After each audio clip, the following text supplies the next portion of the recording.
Yes, are we live? Are we live? Seems like we're live. Seems like we're live, guys. Seems like we're live. Let me just get this thing started out. Seems like we are live and kicking and ready to go. Yeah. Let me just get my microphone sorted out. Yes, guys. Yeah, man. So it seems like we're live. Let's just wait to see if we get some fans to start rolling in. First off, let me just find Ryan LFC on here. Yes. We're live, guys. So I don't know if you guys got a chance to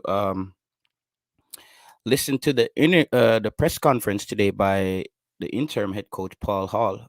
He did a press conference today. There was numerous questions being asked.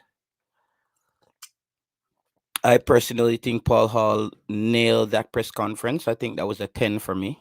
I think he did an amazing job in that press conference.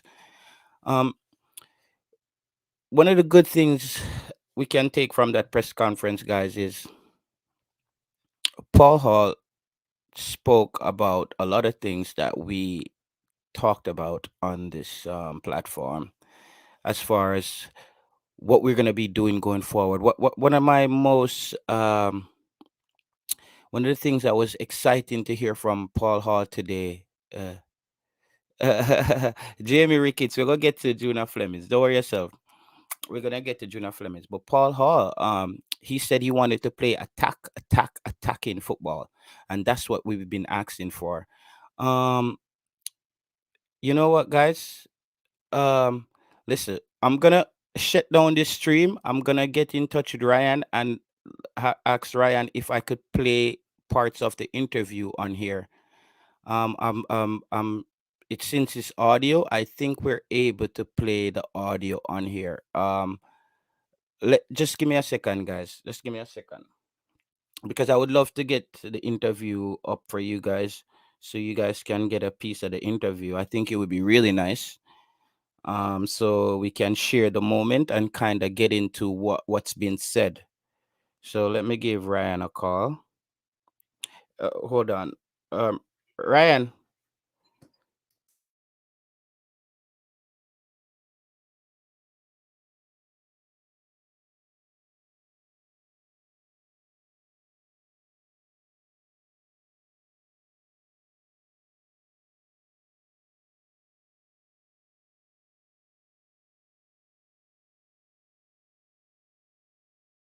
One second, guys. Let me just set up so you guys can get a listen to the audio. Hold on.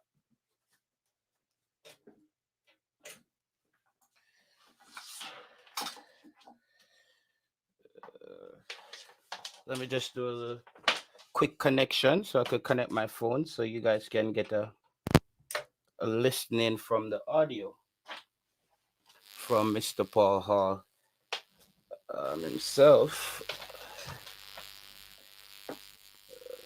Sorry about that, guys. I just want to make sure everything.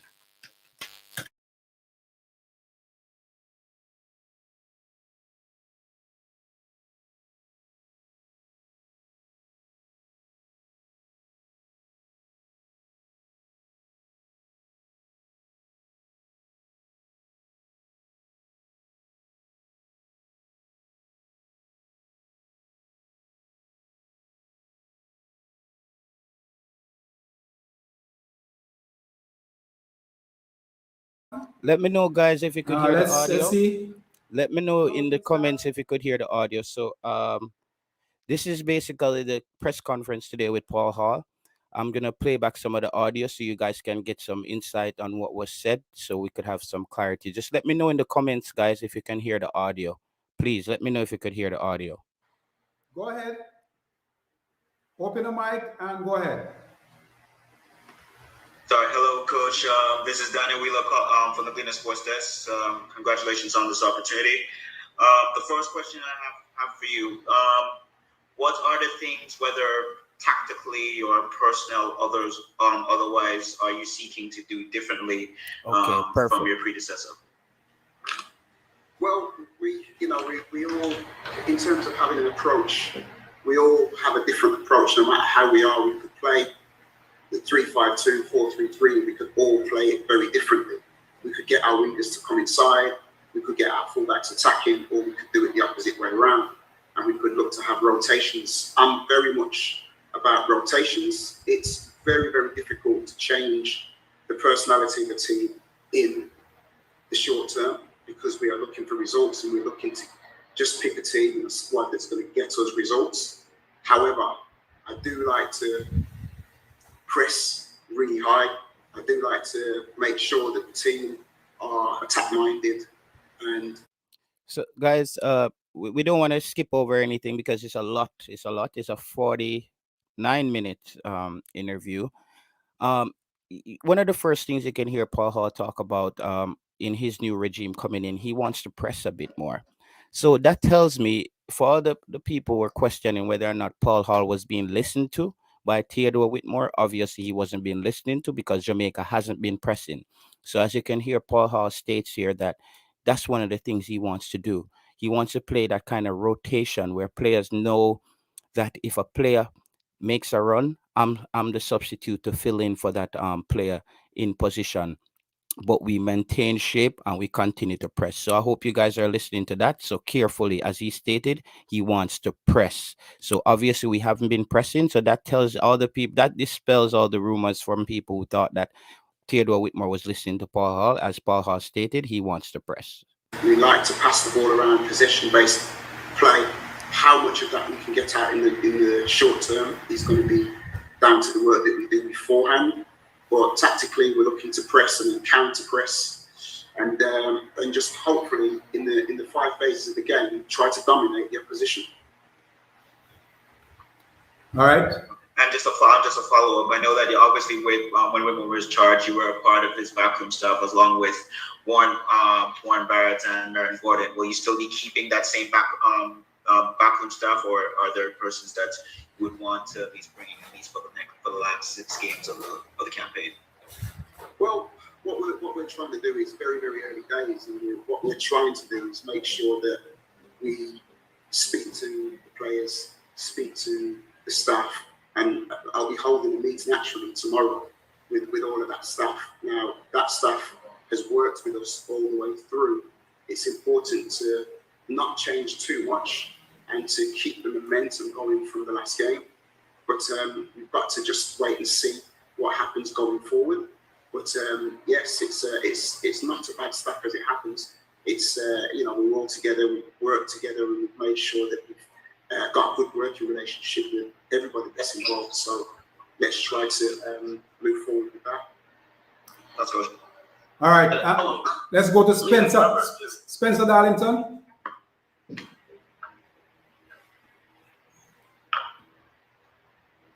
Spencer, open your mic and let's go ahead.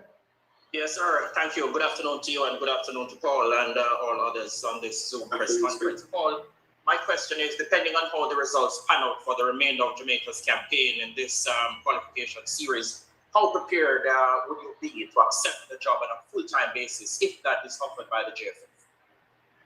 Well, like you say, this is a results-based industry that we're in, and the sheer nature of the beast that we're in is that you have to do well. Of course, if I'm offered the opportunity to lead Jamaica, it's been a dream of mine for as long as I've been involved with Jamaica. Guys, as we stated, it seems like Paul Hall has been listening to our live streams. I stated the other night that I think for any coach, the holy grail of their career is actually taking an international team to the World Cup or winning one of those big leagues, especially the Premiership or the La Liga or one of those leagues. So as you can see, Paul Hall kind of cleared up a few things here that he would be willing to coach Jamaica. And I stated the other night that I think if Paul Hall gets some good results and people are motivated to see that things can work going forward, I think Paul Hall would take the job. However, I don't think Paul Hall would take the job if he loses like 4 games out of 6.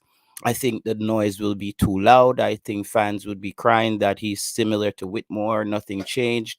But I personally think Paul Hall is the man for the job.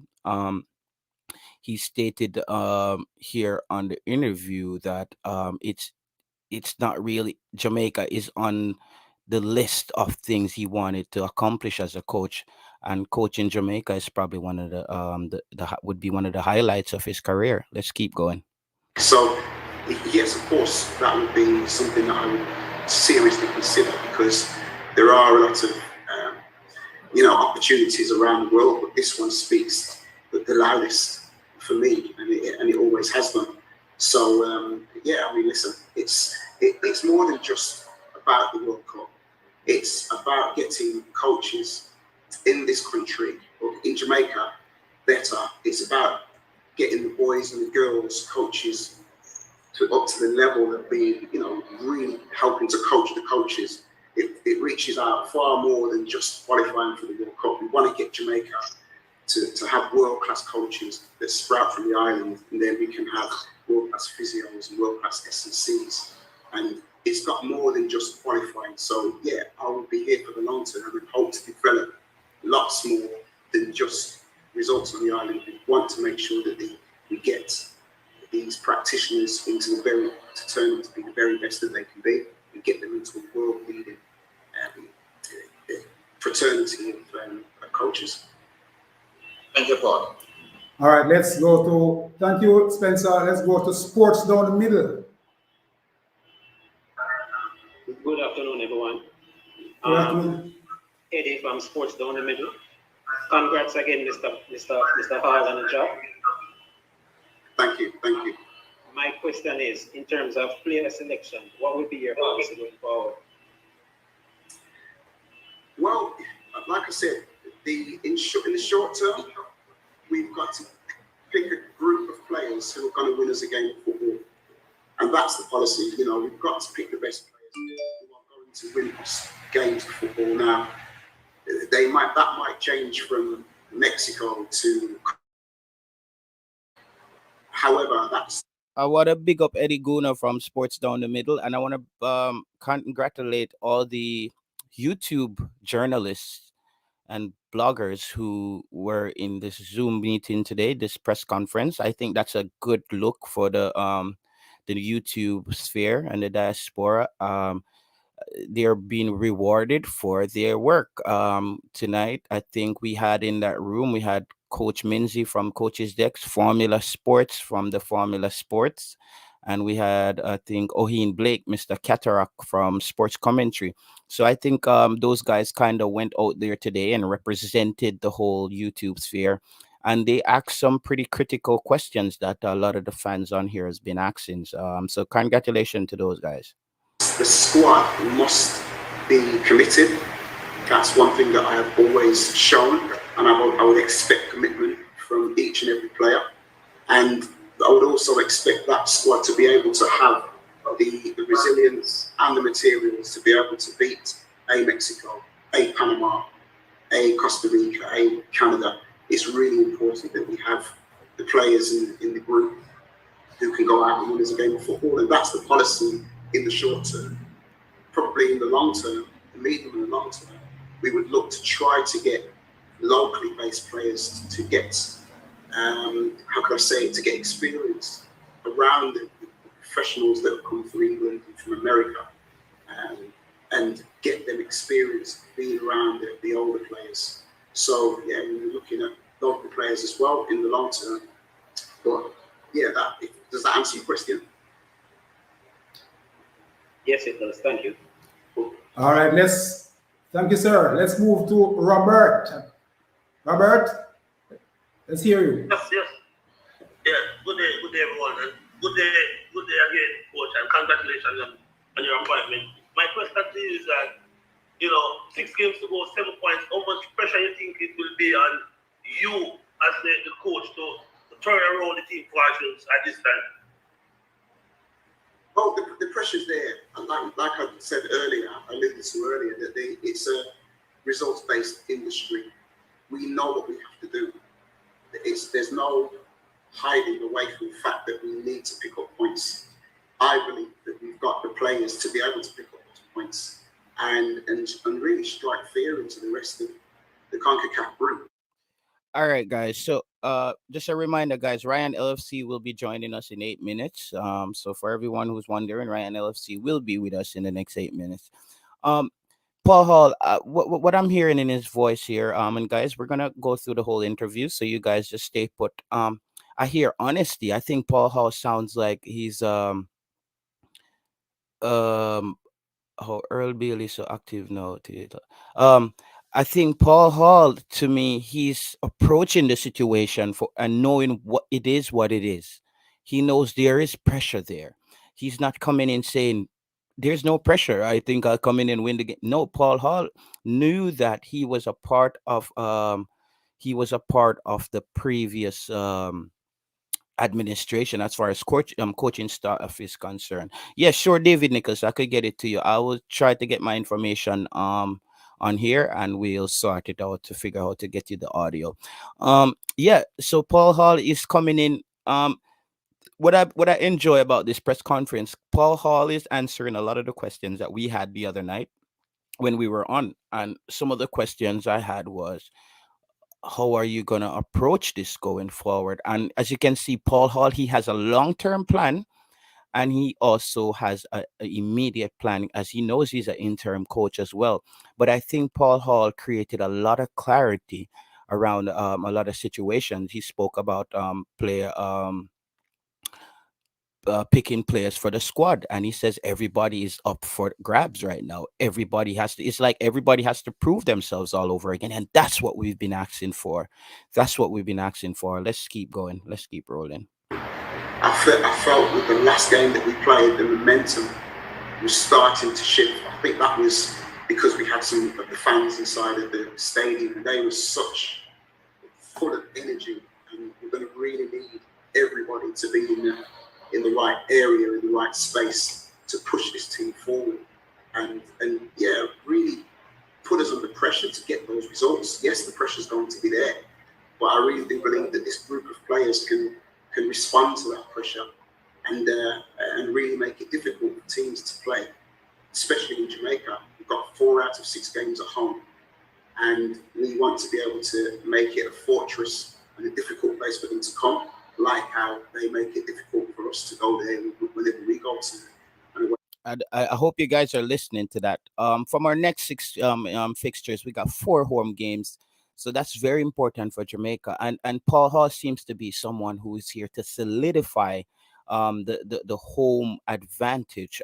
He's pointing out the importance of the next 4 of our 6 games will be played on home soil, and he's also pointing out the importance of having fans, because the fans gave Jamaica a boost based on his observation of the last game. So Paul Hall is just going through, and I think he wants to, as he said, he wants to basically shore up our home games, shore up the fort, and let people know that when you come to Jamaica, you're gonna have to put in a good performance to leave with 3 points. And I think that's important. That's what we need to get back to, when Jamaica never used to lose. Jamaica went over 50 something games not losing at home, and we seem to move away from that, and that was when Jamaican football was at least a bit more consistent as far as getting results. Seems like Paul Hall wants to go back to the good old days of when we get good results at home and teams fear coming into Jamaica to get 3 points. So kudos for Paul Hall there. Wait, round. And people earn just a quick follow up to that. Support. How important it is for us to get all the support that we need to get us to even to 4th place. Tell me about that. It's vital. It's vital. If there's, we just need all the support that we can get, and positive vibes and a positive message. So Eagle Republic, I just don't want to skip over that. Eagle Republic said, JT, my concern is about the status of Anthony Grant for the January window, as per the article in Swindon Advertiser. A decision will be made January regarding Grant. Right now, he is not playing. I think even if Anthony Grant is not playing, I think he has one thing to do, and is to stay taking over, stay in football shape. Because Anthony Grant, we wouldn't want Anthony Grant to get cut or lose his contract because he came to play for Jamaica, and it seems like Swindon Town is using this against the player because it's affecting them because he was one of their week in week out players. However, I think this is the importance of this Peru game. I think this Peru game will give opportunities to local players. I'm hoping to see like a player like Busy Atkinson in the squad. I would like to see some young players from Jamaica, maybe a Kyle Ming, for me, and a Busy Atkinson. Those two players for me, I think, would be very key to having the squad going forward. In the Peru game, it will be a trial, so there will be players there to get Anthony Grant's spot. Not saying anyone can come in and fill Anthony Grant's shoes because we've seen his capabilities and we've seen his football mind, his mindset towards the game. And further on in the interview, Paul Hall as well has pointed out the importance of having players with a smart mind. That was very key for me in the interview. He said we can't just depend on our physical attributes because Jamaicans, we know we're fast, strong, but he wants players who's gonna be ready up here mentally, who can make good decisions, and I think that's important. So that Peru game is going to be an important game for players who wants to come into the team, and I think Anthony Grant will be in the team, however, because I don't think he did himself any injustice in the previous games. However, based on Paul Hall's criteria for team selection, that is up in the air. Is it that a player has to be playing currently to be in the squad, or he's going for continuity? Based on what he said in the interview, that he wanted to keep the some of the similar coaching staff. I'm thinking he's going for continuity because he's also keeping a lot of the coaching staff for the immediate future. So let's keep it rolling. Everything needs to be thrown at this last 6 games. It really did help us when we had that crowding. I know for a fact it helps us because when we qualified in 97, it was vital that we had that crowd in there, and we all knew it was part of the social fabric, and socially it did so much for everybody. And I feel that if we can get as many fans in that ground and as many fans messages, goodwill messages, it's going to lift the players and it's going to give us that boost that we need to go forward, and they'll feel the love, and we just need to be able to get as many fans as we can. All right, Robert. Thank you very much, Robert. Let's move now to Leighton Levy. Hello, Coach Hall. How are you doing? Congratulations on the appointment. Couple of questions I have for you. Structurally and in terms of formation, the Reggae Boyz started out a little bit shaky, but seem to be coming together in the last couple of matches that we probably should have won both of those. My concerns, and I suspect that they would be yours, is that we've scored 6 goals from our 8 matches. We seem daily dose of the internet. You said no, Peru game is to work out the game plan. I understand that, but you can't work out the game plan with a majority of players who won't be in the game. That's what you got to take into consideration. The Peru game, as Mr. Hall stated in this press conference, that he's looking for depth at each position. That's the important thing that you got to look for here. Paul Hall said he's looking for depth at each position. And that's been my sentiment throughout. I think in every position, there should be a local player who's competing and is right there, a call away from making it into the squad. At this moment, we don't have those players. Nobody here can come and tell me who is the player who's up next at CDM, who's the right back who's up next, a local right back, who's the center back that's up next, who's the striker that's up next. We don't know. So I think this game against Peru is a game that's going to help Paul Hall kind of identify who our fringe players are, who are the players on the edge, who are the players who are getting ready to make a stake for their position in the team. So that's what I'm saying. You can't have a team where if Swindon Town does something shady with Anthony Grant, then we basically back at square one. We don't have a CDM.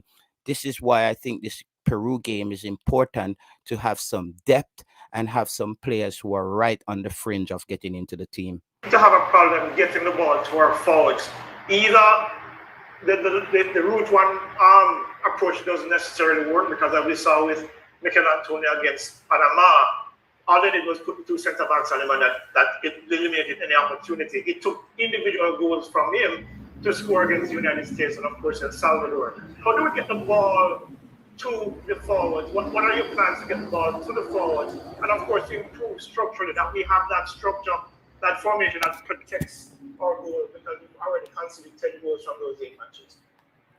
Yeah, good question. I think what we need to obviously think about is a balance with everything. We need to be able to get the ball forward. Obviously, we've been using our fullbacks to get forward and try to get crosses in. We've got, I think you're starting to see the team take some shape.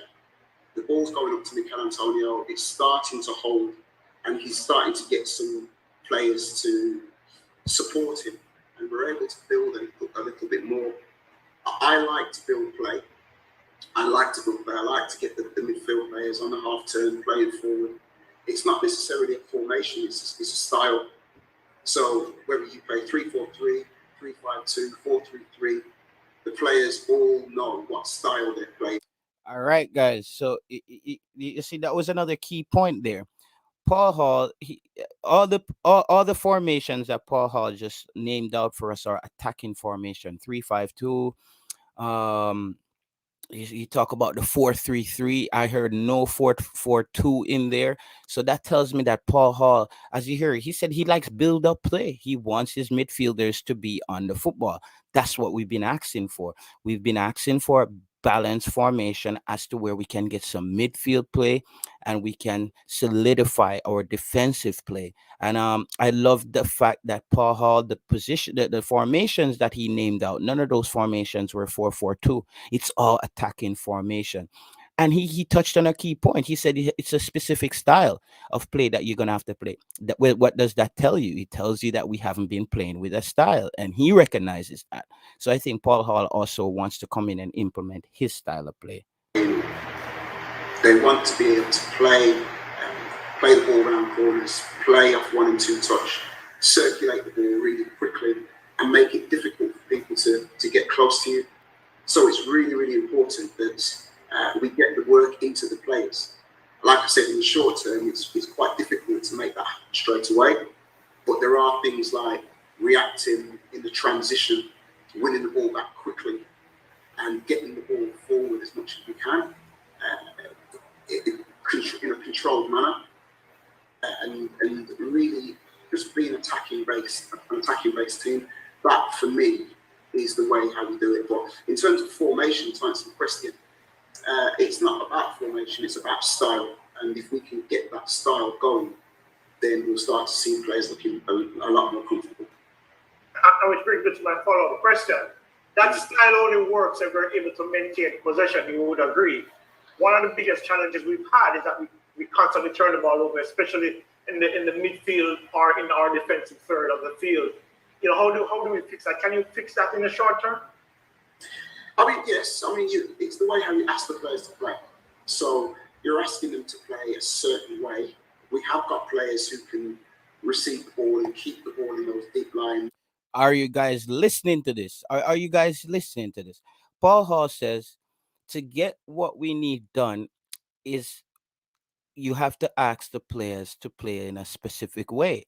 So what does this, guys? It goes back to ask for questions like what was Tupper Whitmore asking these players? What was the roles he was requesting of these players to play?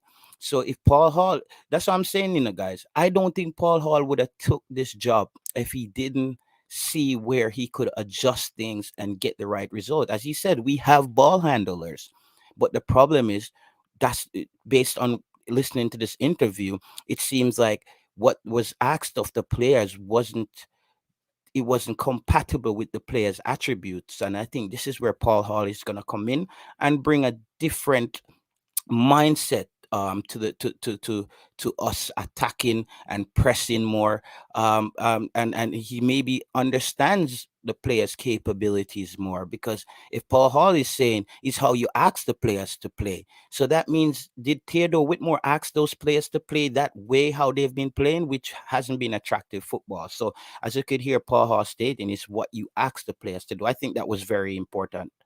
Midfield areas.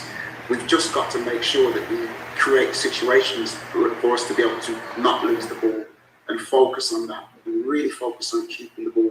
Sometimes you might have to. Depends. I mean, the opposition have the answer, don't they? I mean, if they come on a high press, you might have to go around it, or you might have to go over it. If they're centrally, if they want to keep their team centrally, you go around the press. And if they go wide, you can go through the press. So it's about playing what's in front of you and answering what Floyd, the opposition, brings to you. And what That was so crazy, guys. Paul Hall in his interview already, he hasn't got that in depth, but Paul Hall has spoken more about tactics and countering the other team than Theodore Whitmore has spoke about tactics in the past 6 years, guys. As you hear what Paul Hall says, Paul Hall says if they're closing down the middle, then we have to. These are simple common sense. We have to then attack on the sides. If they, we have to press on the sides. If they're closing down the sides, then we're pressing through the middle. This sounds like a coach who's ready to go out there and take on the game of chess, which is which football is. It's like, as a coach, your players are those pieces on the board, and you have to move them around in a specific way to basically win the game. But you're also playing against another coach who's using their tactics and the way they're shaping up. And as Paul Hall stated here, you have to figure out what the other team is doing, and then you try to either counter that or come up with your own strategy to counter that. These are the things. So Paul Hall basically not that in depth, but he's giving us a little taste of what he potentially wants to do with the team, something that we haven't heard from the previous head coach. It's just all I heard Theodore Whitmore say is, yeah, we haven't been putting away our goals, and yeah, we intensity was lacking, and we'd start losing the game. That's not a press conference. Paul Hall is going in depth, and I like how Paul Hall is coming to the situation with an open mind. Though he was the assistant coach, he sounds like a new coach coming in, so that's important. all the things creative have thinking players and think on the spot and understand what the opposition are doing and react to that quickly. All right, thank you so much. All the best. You're welcome. Thank you. Thank you very much, Nathan. So we move now to Mr. Scott. Go ahead, Mr. Scott. Which media house are you from, sir? Yes, Livingston Scott here. Oh, Livy. Yes, sir. Go ahead, sir. Yes, sir.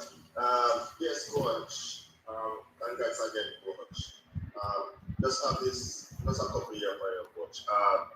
You basically have limited experience as a coach, especially at the international level. How confident are you that you have the capacity to turn the team around and get it on par where you actually want?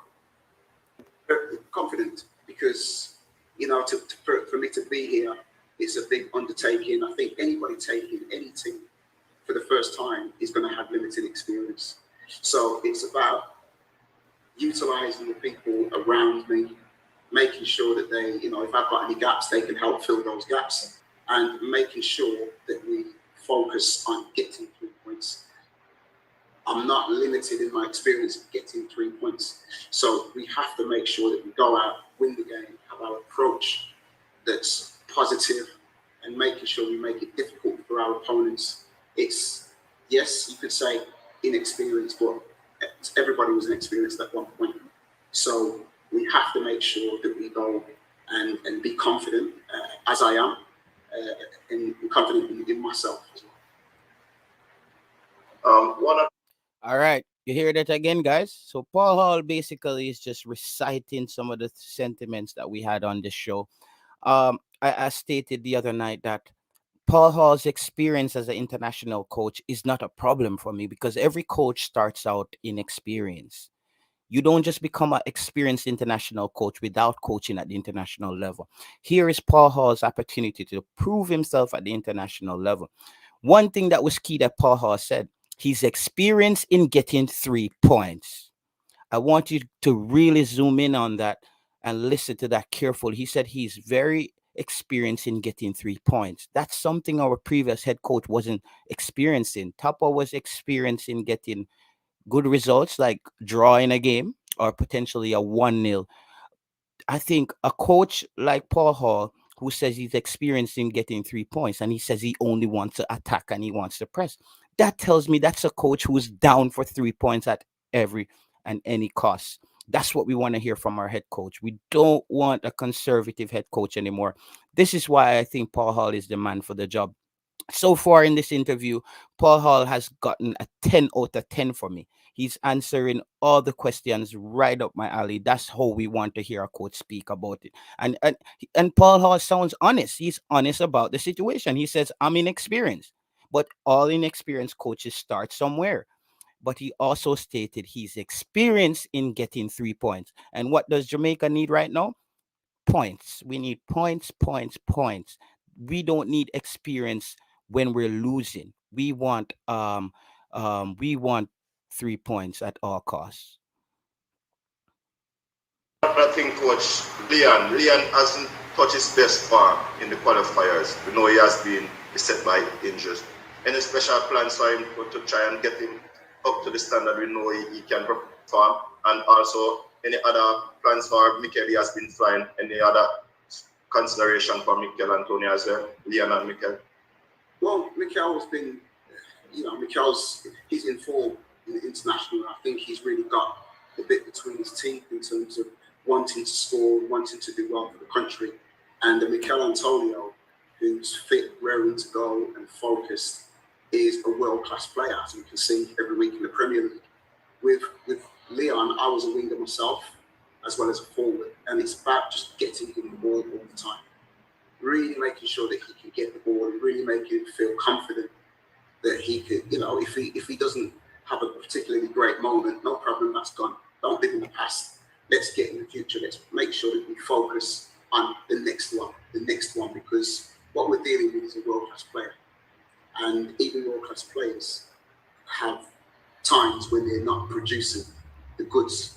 So maybe we could set some goals for Leon in games. Maybe we could get Leon the ball all of the time and just make sure that he feels confident about taking people on. And if he takes somebody on 9 times out of 10 and he gets robbed 9 times, but he crosses the ball on the 10th time to be able to win us the game, that's all anybody's going to worry about and think about, and then people will be talking about. It's about instilling confidence into these guys and really just believing in it, showing them that we believe in it. Thank you, sir. All right, let's move. Thank you, Scotty. All right, we're going to move now to Sanjay Miles from The Observer. Sanjay? Greetings, Coach. Greetings, Sanjay. Coach, let me know in the comments, guys, how you feeling so far about this Paul Hall interview. Just give us some feedback in the comments. Josh Tottenham says, I believe Paul Hall will win all 6 games. I'm sharing that sentiment right now with you, Josh. I believe that Paul Hall can at least get 4 out of those 6 games. And I think anything over 3 wins for Paul Hall is a success, even if we don't go to the World Cup, because I think it's an uphill task for him. But as Josh said, I think Paul Hall has a good chance just based on his mindset and his positive attitude towards coaching. Paul Hall has been the coach less than a week, and we're getting a press conference from Paul Hall. Theodore Whitmore has been the coach for over 5 years, and we could count the amount of press conferences that we've heard from the coach, going in depth and talking about what we want from the team. So let us know in the comments, what do you think about the interview so far? And is Paul Hall creating clarity for you guys? Do you think there will be a ushering of a new regime in Jamaican football? So let us know in the comments, guys. kind of a follow-up to Leighton's question about keeping the ball. Any thoughts about getting more? The interview is not public, RJ Pub. The interview is not public as it was a Zoom press conference. This is just a recorded audio from the interview. So I'm sorry about that. We just have the audio. I just have the audio from the actual interview. So it's not anywhere on the internet. It seems like it was a in-house media press conference. So this is the best that we can do right now. I'm just trying to bring you guys the information so you hear for yourself. So when we're elaborating that, everybody has an idea of what the coach is saying and it's not just me speaking. Creative players in midfield, because keeping the ball has been one of our issues, and Lynn mentioned, we turn over the ball a lot. And also, are you thinking about bringing in any new faces for the campaign? Well, I mean, let me ask you a second question first. That's what the Peru game is for. We want to see what we've got, and we want to see what quality that we've got with certain individuals in certain positions, and we can use that as a game, as a prep game, to see what, under pressure in the fight, how those players can react and what they would like work like, and what I want to happen. The first question is, it's about focus for me. Yes, you could change players, you could do whatever. And with that, I mean, the Mexico game was really starting now. So we're starting to focus on which players. Guys, you heard that? You heard that? We said that on Ryan LFC's channel the other night, that I feel like the moment Paul Hall gets the job, Paul Hall is getting to work. You hear what Paul Hall says? The preparation for the Mexico game starts tonight. It's basically started already. That's what we want to hear from Paul Hall. He just said that, that the preparation starts right now. I think Paul Hall seems to be a proactive coach. He said he will be getting on the phone with some of the players. He's not just going to be leaving out players because of this and because of that. So that's important, guys. Let's keep it rolling. It's really an open field for who we pick in midfield. So it's about making sure that we, even if we have those players, it's about making sure that those players prepare themselves right and try not to lose the ball, try not to give up possession, even though that sometimes they might not look like the greatest players in the world. Again, we need to pick ourselves a team that's going to win us the game of football. And sometimes we may need to win a battle in the field and then bring off the players who can play. So there's lots of different permutations that you can use, but we're still looking for players that can influence in any position, really. Are you guys hearing that? Paul Hall says that he wants to win the battle in midfield, guys. I don't think any one of us here can name a game that Jamaica won a midfield battle. Paul Hall said one of his goals is to win the midfield battle. He wants to win the midfield battle. So that tells me we're already going to have a change in how you see Jamaica playing. I think Jamaica will be on the ball more. I just, it's a good look for Jamaica because I think we do have the players. And I think it was just we didn't have the right combination of players on the pitch. As Paul Hall said, he wants to win the midfield battle. That's important for me. I want to hear that. I have another question. Go ahead, Sanjay, yes. Okay, so coach, how difficult the decision was it for you to take up this job, given the friendship that you have with the former coach? Yeah, it was difficult. I mean, it's bittersweet, if I'm being brutally honest. Theodore is a good friend and a good colleague and an ex-teammate that I had, and have achieved some great things together. So it was a difficult thing, very difficult to take that position. We've exchanged messages and spoken about it, and I can assure you that he is behind us and he will be cheering us on, and he gives us his best wishes, and I have to commend him for that because it still must be, as it would be for anybody else, quite raw still. And but we have to continue the good work that he's done, and that's what I will be telling the players. We have to continue it. It's the nature of the beast, but we have to continue the good work that's been done by Theodore and try to bring this this situation and try to bring it home. Thank you, Sanjay. Let's move to Joe Nelson. Mr. Nelson, your time. Coach Al, again, like everybody said, congratulations.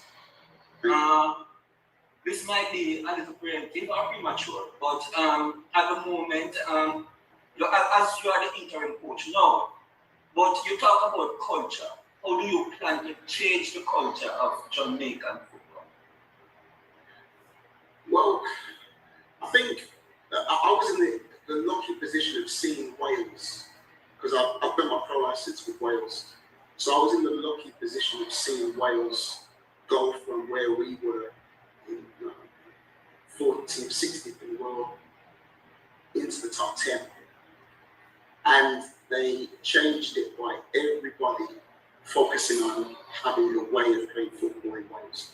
That's the way they wanted to do it. I would love to be able to get a style of play, introduce a style of play to Jamaica that we can get the youngsters to understand that from younger age groups, to understand the pattern of play, the way how we go about things, and get them to be really produce world-class players. And to do that, we have to make sure that we focus on the culture. So the team must reflect the culture of the people. We must play in quite a smooth, flamboyant way that looks like we're dancing to music, all of that type of thing. That's the culture that we want, and we must not just rely on our athletic ability. We must create thinking players. We must create players who can receive balls and pass balls and really think, and psychologically strong and resilient players. And that's going to take a long time, but we must start with the young ones and try to instill it. And then if somebody's age 10, that's a 10-year journey by the time they get to the national team. But hopefully, if we start with the young boys and girls, we can get this Jamaican way on the way and hopefully affect the culture of the young players. Okay, guys. Paul Hall just touched on some important things there. As you can hear, he got his coaching license in Wales. He spoke about the Welsh football progression and how Wales has progressed as a football nation. As you know, Wales is similar to Jamaica in a lot of sense, that there are around 3 point something million Welsh people living in Wales. So it's a similar situation to Iceland and those countries. Those countries had to basically revamp their football and said, listen, this is how we're going to do it going forward. And it's not just at the senior level. What Paul Hall is saying is that what he wants to do with Jamaica also has to be implemented at the grassroots level. Something that we all spoke about on this chat. I've seen a lot of commenters week in, week out, basically has been saying the same thing. And Paul Hall came out and he just said everything. This is a coach that we want in here. Paul Hall sounds like he's in tune, not just with the problems that Jamaica football faces right now, but also what the fans are thinking, what we all know that Jamaican football is missing. Paul Hall saying he wants to implement a style of play. That's not a good look for Theodore Whitmore. It says that over the 6 years that Theodore Whitmore was the coach, Jamaica didn't have a style of play. Also, he said he wants to have a style of play that reflects the country, the flamboyant way of Jamaican culture, the way we dance, the way we run, the way we do things, because we all knew that this was missing. That's where I thought the breakdown between the fans and the team were. We didn't have that connection to where we felt like we were supporting a team that reflects us as the Jamaican. And I think Paul Hall is coming in with a new level of understanding. And we spoke about this the other night, not just a level of understanding based on football. He's coming in with the understanding of the Jamaican culture, how football is viewed in Jamaica, what are some of the attributes of Jamaicans. But he stated as well, he's not just looking for the physical attributes of the players, he's looking for players who are smart with a high football IQ, who knows how to make the right decision, even if it means being unselfish, but you're playing in a team structure, and to get the engine going, every man has to play their role. So I think Paul Hall is just outlining a lot of the things that we've been talking about on stream recently. And I think this is a breath of fresh air for the fans. We did a show the other night where I said the five things Paul Hall has to do. One, he has to have a press conference speaking to the coaches, the fans, and point out to us what's your plan going forward, what's your immediate plan. And I think Paul Hall is covering all bases in this press conference. I couldn't ask Paul Hall to do any better than what he's doing right now. I think he's hitting the nail on the head on all issues here. So let's keep rolling. Does that answer your question? In some sort of way, but all right, I guess you are not here. I don't know if you live here or you live abroad, but it will. How do you plan to make it trickle down from you to the system that we have? So again, it's about everybody working together, getting around the table, and really working on what is the best thing for Jamaican football. And that is more than just myself. It's the technical director, it's the JFF, it's the schools, it's the local, it's the professional teams. And it's about making sure that we all can get around the table, because the answers will be there. It's about everybody coming around the table and coming to, I suppose, an agreement about how we can take this game forward and become world class. Like I said, it starts with the younger ones. If we can get them into a way of playing football, and a way of behaving, and a way of carrying themselves, and a way of developing. You know, for me, I believe that we have to develop the youngsters, win, lose or draw, utilise the options to develop youngsters. But like I said, everybody needs to sit around the table and try to improve. Okay, guys, my phone is dying, so I'm using the same part of my phone that you use to charge the phone, so I have to give my phone at least 10 minutes charge. We can just go over a few of the things that Mr. Hall touched on while my phone gets some charge. We'll be back. We're halfway in the interview. There. Let me know in the chat, guys. What do you think? How is Paul Hall sounding? We're gonna read some comments. Let me know. With the first half of the press conference, how are you feeling? Are you feeling more confident in Paul Hall's ability to take this team forward, and not just take the team forward, but Jamaican football on a whole, coming in with an idea, coming in and revamping the system? And one of the questions, the last question, was how you going to let that your mindset and that style of play trickle down to the grassroots level. Let's start with a few comments. Warren Webster said leadership is about someone who is approachable, um, dependable, knowledgeable, professional, and lead by example. Does this sum up Paul Hall? Big up JT. Big up Warren Webster.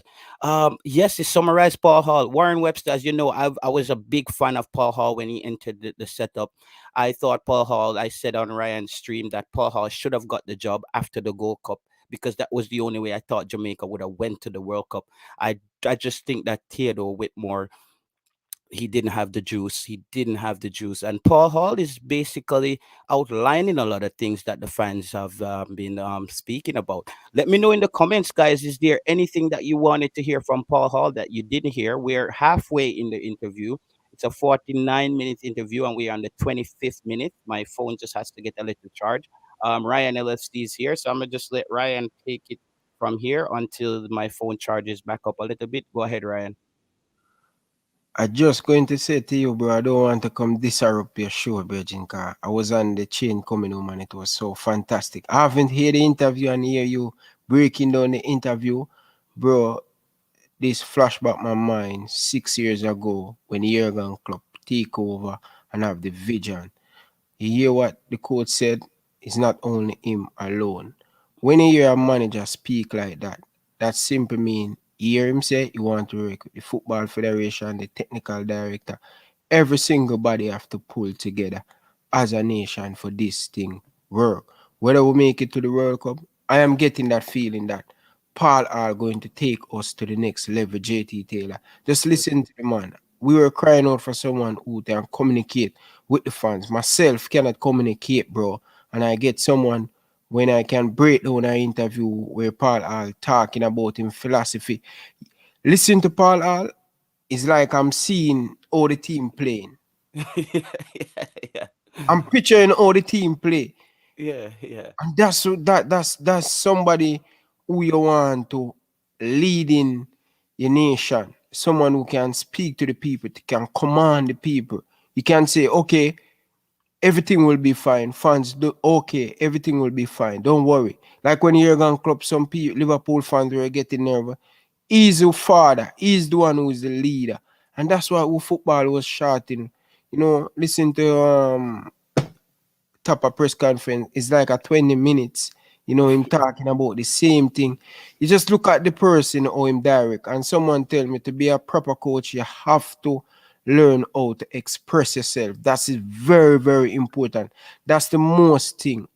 Oh, the boys and the player, them going to understand the coach. You know what I mean? We don't need someone who just going to motivate the player them. We need someone who going to have him philosophy, him style of play, him talk about getting him coaching bad. In Wales. Wales is a country that as you said, they are the same amount of people in Jamaica and Wales. Yeah. So They're under they're in the United Keep. Big up yourself, El Patrino. Padrino. They are part of the EU, Ryan. As you know, Wales, Scotland, Ireland, and England. They make up the United Kingdom, pardon me. So Wales and England, Wales and Scotland. England has been overshadowing those football nations because you know England is the top dog, but you've seen how Wales has transformed under Mike on the Bale, and they created an identity. We start thinking Wales could win big games, and Paul Hall, that's a big plus for us, Ryan, that he got his coaching license while watching a country transform their football into what they are today. Go ahead. most definitely. And I want to say big up to my fellow co-worker them who were in the press conference. Taylor, whenever the press conference, you have to go and represent for Ryan LFC, work on the show. So you need to be a part of the press conference. So I'm going to send you the information whenever I get it and stuff. But big up to coaches Dex Formula, Sports Down the Migo. They ask some very good question, man. They ask some very good question, and you know, good to see the hard work the vlogger them has been putting out, and people start to put a little bit of respect on our name. And I love that, man. So big up to coaches Dex Formula, and all of the person them who went to the press conference, man. Big up. But JT, I want you to continue play that, man. I'm still here. I don't want to disrupt the show, bro. It was going good. You know, continue playing it, man. I want to listen what they and 49 minutes. Yeah, yeah, and we're on the 25th minute. Okay, so continue. Yeah, sorry about that, guys. My phone battery went down a bit low, so here we go again. And let's just be there and have a strong finish. All right, we go to the media members now. Who will be the first one? Let's see. Hello, we can start. Go ahead. Open the mic and go ahead. Sorry, hello, Coach. This is Daniel Wheeler from the Glenna Sports Desk. Congratulations on this opportunity. The first question I have for you, what are the things, whether tactically or personnel, otherwise, are you seeking to do differently from your predecessor? Well, we all, in terms of having an approach, we all have a different approach. No matter how we are, we could play the 3-5-2, 4-3-3. We could all play it very differently. We could get our wingers to come inside. We could get our fullbacks attacking, or we could do it the opposite way around. And we could look to have rotations. I'm very much about rotations. It's very, very difficult to change the personality of the team in the short term, because we are looking for results and we're looking to just pick a team and a squad that's going to get us results. However, I do like to press really high. I do like to make sure that the team are attack-minded. and we like to pass the ball around, possession-based play. How much of that we can get out in the short term is going to be down to the work that we do beforehand. But tactically, we're looking to press and counter press, and just hopefully in the 5 phases of the game, try to dominate the opposition. All right. And just a follow up. I know that you obviously when Whitman was charged, you were a part of his backroom staff along with Warren Barrett and Aaron Gordon. Will you still be keeping that same backroom staff, or are there persons that would want to at least bring in at least for the last 6 games of the campaign? Well, what we're trying to do is very, very early days, and what we're trying to do is make sure that we speak to the players, speak to the staff, and I'll be holding a meeting actually tomorrow with all of that staff. Now, that staff has worked with us all the way through. It's important to not change too much and to keep the momentum going from the last game. But we've got to just wait and see what happens going forward. But yes, it's not a bad staff as it happens. It's we're all together, we work together, and we've made sure that we've got a good working relationship with everybody that's involved. So let's try to move forward with that. That's good. All right, let's go to Spencer. Spencer Darlington.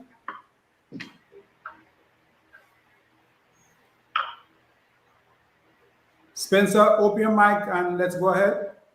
Yes, sir. Thank you. Good afternoon to you and good afternoon to Paul and all others on this Zoom press conference. Paul, my question is, depending on how the results pan out for the remainder of Jamaica's campaign in this qualification series, how prepared would you be to accept the job on a full-time basis if that is offered by the JFF?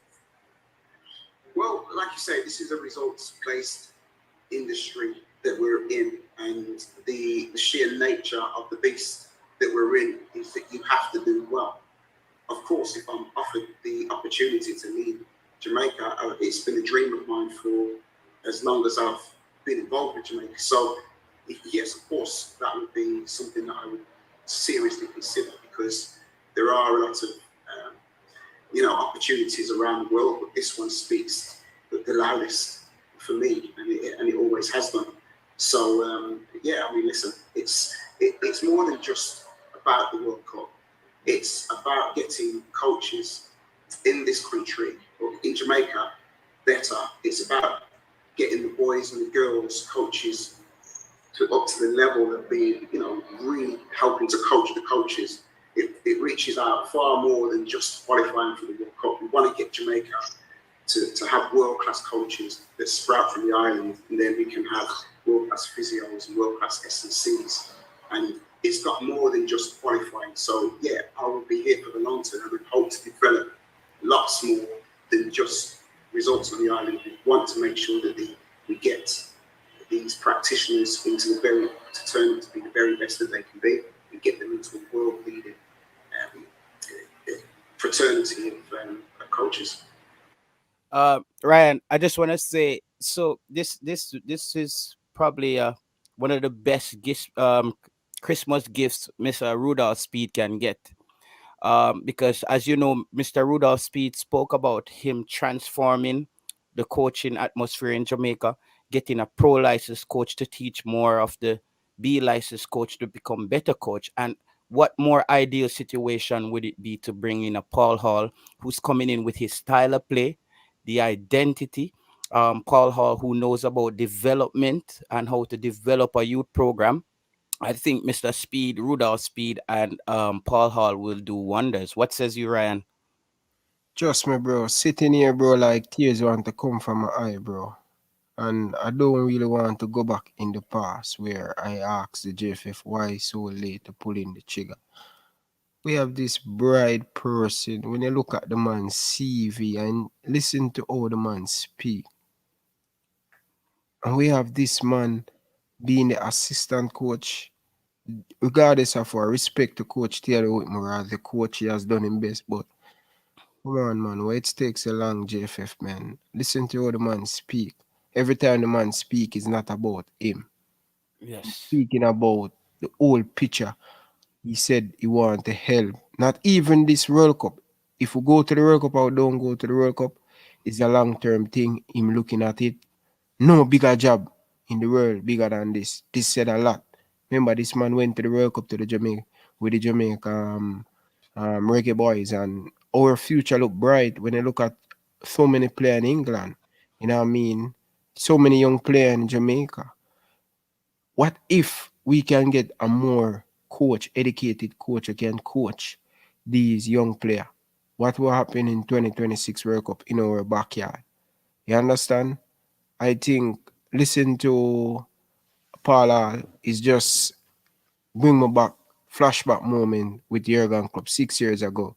Like everything him said, I start to believe, I start to gravitate. I don't want to sit here and when Paula they said they're going to give Paula, I am saying I don't really want Paula to be the manager. I want to because he already around the thing and it failed. And you know, people as Ryan, you have to give him a chance. You understand? We have so many coach was assistant coach and the head coach gets sacked and they give the assistant coach a chance. He can do things different. Listen to Paul Hall, listen to this interview, J. Taylor. You can see that Tapa Whitmore not taking instruction from him assistant. I said that earlier, Ryan. Listen to what he said about him formation. You hear a man mention about a 4-4-2. I said that, Ryan, before you came on the show. I said Paul Hall says he wants to implement a style. He talk about the 3-5-2, the 4-4-3-3. Those are all attacking. Those are attacking formation. So that tells me that nothing that Paul Hall wanted to do was implemented in what we were doing, because none of what Paul Hall is saying now we have seen it. So you're correct about that. Look at the game we play against. Always remember, look at our best game we play in the Gold Cup. I will lose it against our old team, Costa Rica. Look how the team press. They probably not fit enough to play it. Right through press, high press. Look at that temperature. Look at that team. Tapa Whitmore, leading up to that game, Tapa Whitmore went to a press conference in another state or somewhere in another interview to do the press conference, and Paul Hall in charge of that team and Paul Hall running that team on match day. Tapa was there. You understand? Look how we want to play.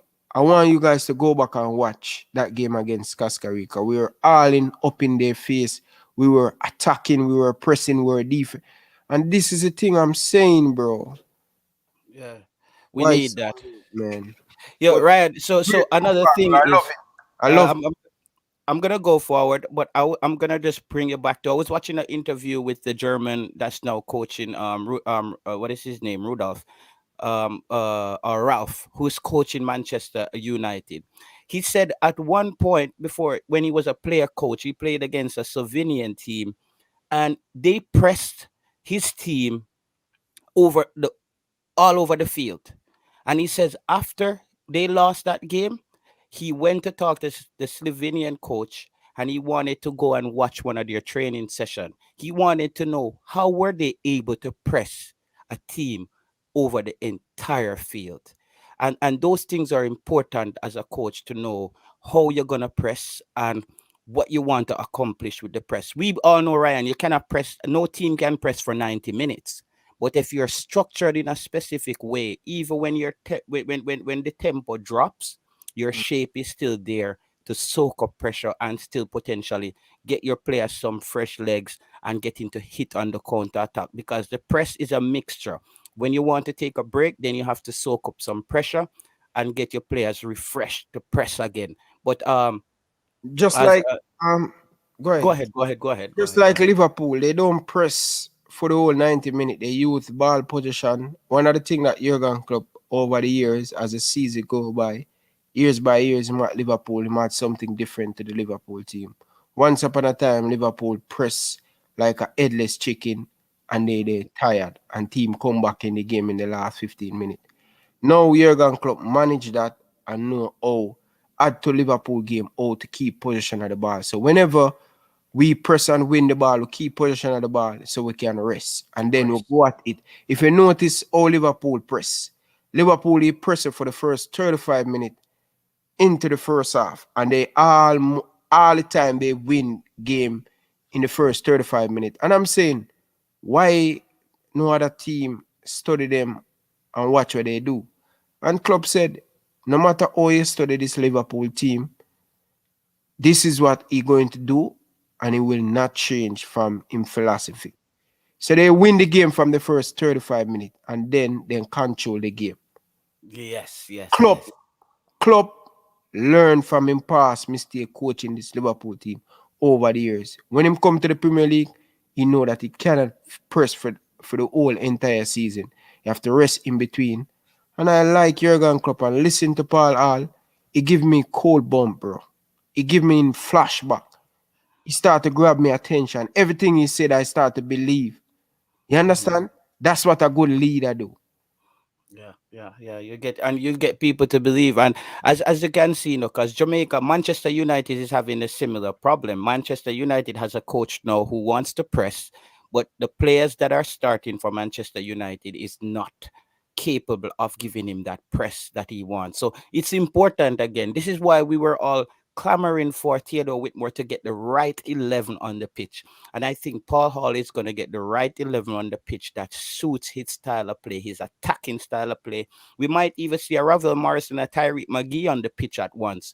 Depends on how he wants to set up, because he sounds like he wants to have ball handlers on the pitch and people who know how to get the football forward. So with that said, let me just continue. Yeah, before you continue, people, come on, man. Smash the like button. And you know I'm a big fan of the like button. I am upset with the like button, people. I have almost close to 200 of you guys in the chat. I will not even have 100 likes, people. Run up the like button, people. Smash the like button for us, please. And if you're new, hit the subscribe button. Go ahead, JT Taylor. We put ourselves in a position of being pushed, so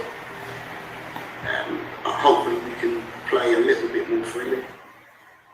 And finally, we know that you're still working with Queen's Park Rangers and stuff, right?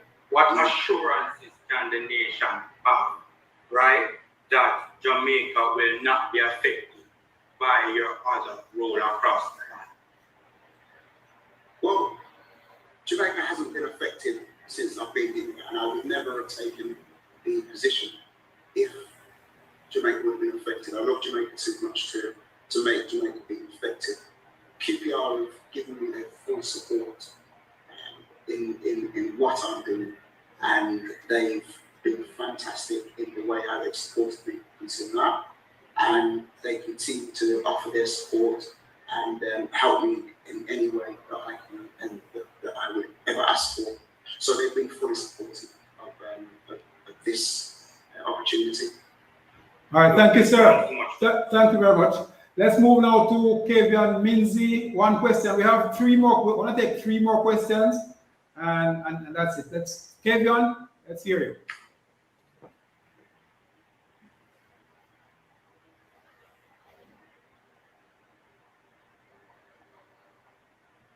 Mr. Minzy?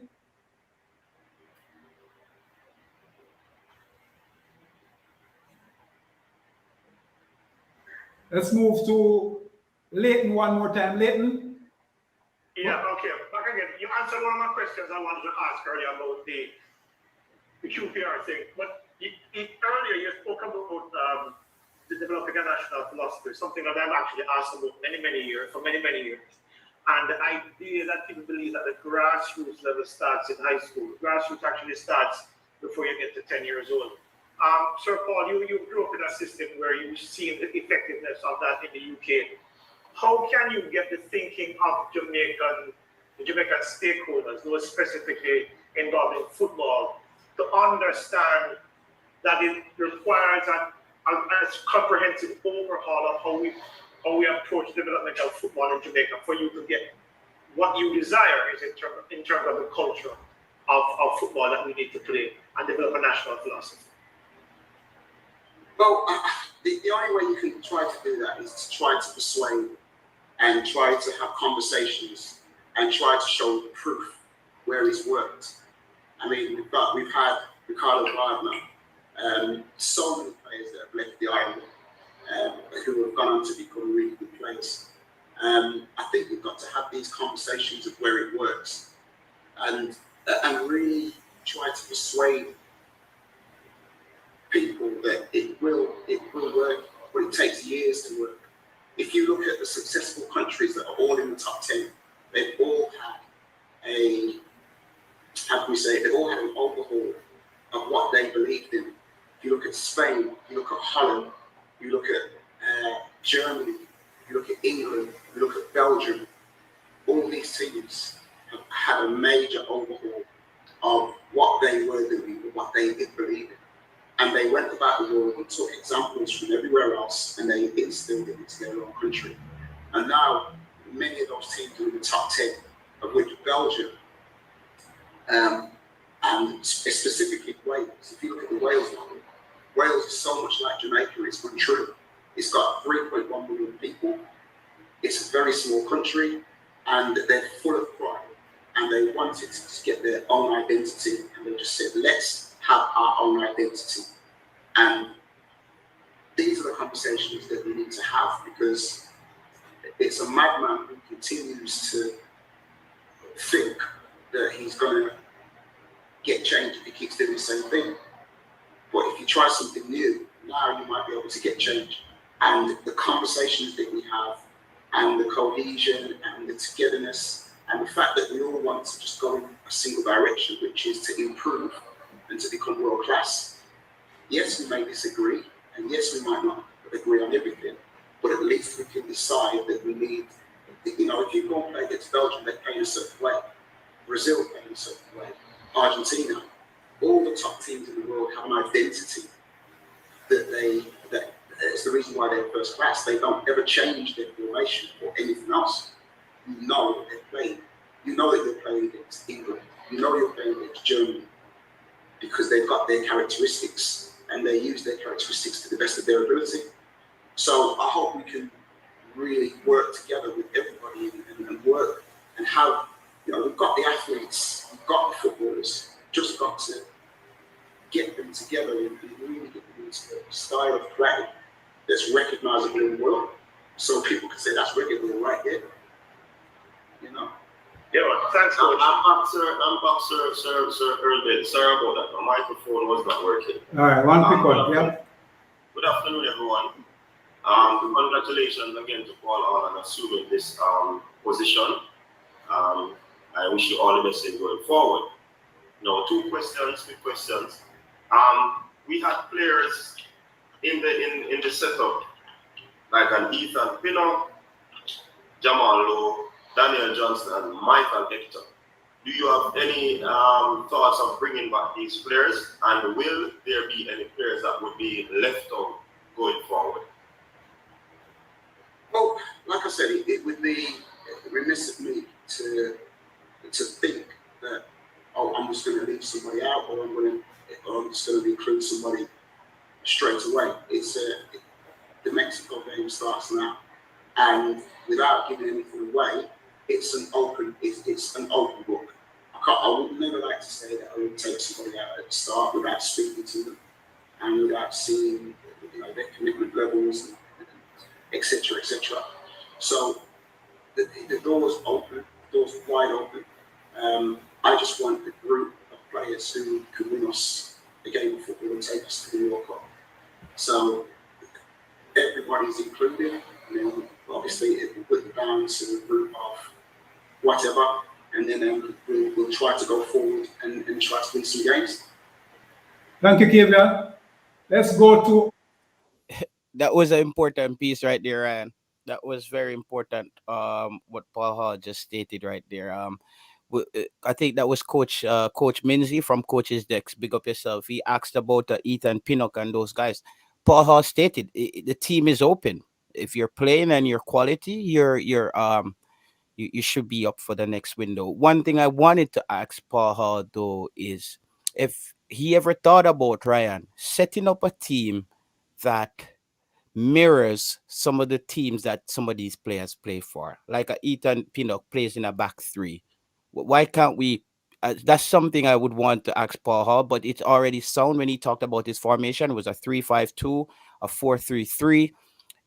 that automatically tells me that he's willing to experiment. What says you, Ryan? Because I think it's important that for us to be attacking team, we have to potentially move to a back three. Most definitely, and if you see when you go in a back three, it will look much more better as a team.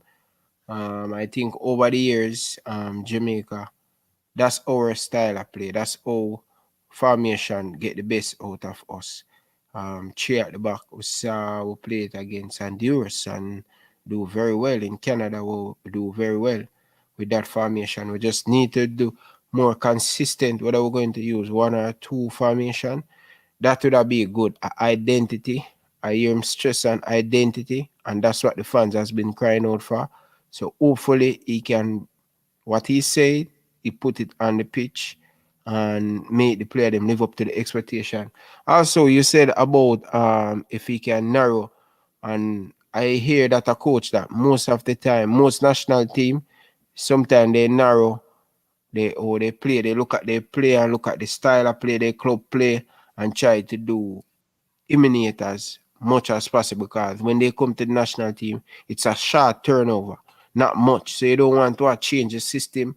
You understand? But he talk about culture and all of that will be in it. But I hope the JFF just don't focus on the senior men's national team alone. Going forward, we'll have a proper structure, and this is why Honduras and Costa Rica over the years has been qualified for the senior men's national team. The Olympic, you have Honduras and Mexico send their young player, and some of these young players turn over in the national team. In Jamaica, in Jamaica, our problem is when we were youngster, them play at the under 20. Next 2 or 1 year, you can't find them when them playing at the under 20 World Cup quality. We can't find them dip on the corner. I dig out them and migra or them a jinx something or them a jinx. We need to make sure that we young players them check up on them and keep them intact, because we're going to need them. And that's why Honduras and Costa Rica qualify for the World Cup over and over, because they have a very good youth system. Well said, Ryan. So guys, it is just on this topic a little bit here. This is the importance of why I thought Paul Hall was the man for the job. One of the big problems Jamaica football has is players making the transition from being a great youth player into a professional. And I think that's something that Paul Hall has the skill set and the way to develop these players. Because if you look at where Jamaica lose a lot of our talents is right after under 20 into being a professional. A lot of players get lost in the translation there. Either some end up in the semi-pro leagues or just somewhere around the world and no TV now show the game. So I think Paul Hall to me is somebody who's gonna bridge that gap. We're gonna see, and we're gonna see more Jamaican players potentially applying their trade in England under Paul Hall as the head coach of Jamaica, because I think Paul Hall does have those connections in England because he's been in those rooms. Paul Hall can bring a talented young Jamaican 20-year-old into the QPR setup and have those players excel at the highest level. So I think the benefits for having Paul Hall for Jamaica, it's out of this world as far as our talent. Since Ricardo Gardner and those guys, we haven't had a young talent coming out and just heading into the Premiership based on their performance at the international level. We haven't had that. Leon Bailey is a player who had to take another route. He went to the Genk route and ended up in Germany at a top flight club and then made his way to the Premiership. I would want to see more Jamaican players leaving Jamaica, heading straight to League One or the Championship or the Premiership. So I think Paul Hall will do a good job of preparing those players for the next step going forward. So I think that's the importance in this for me as well. Mr. Blake, you have been buzzing all along. Let's hear you. Ohini Blake. Thank you, Mr. Bailey.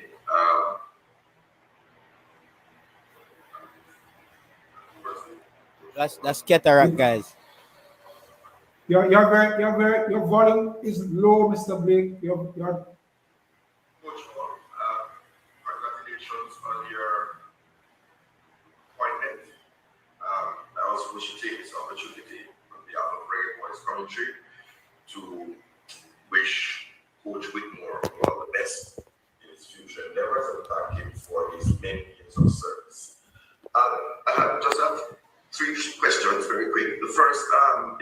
question, Coach Hall. When you jumped on the plane in 1996 from the Jamaica, did you ever dream that you would be in this position? And is this a fulfillment of a dream that you had? And how do you feel personally?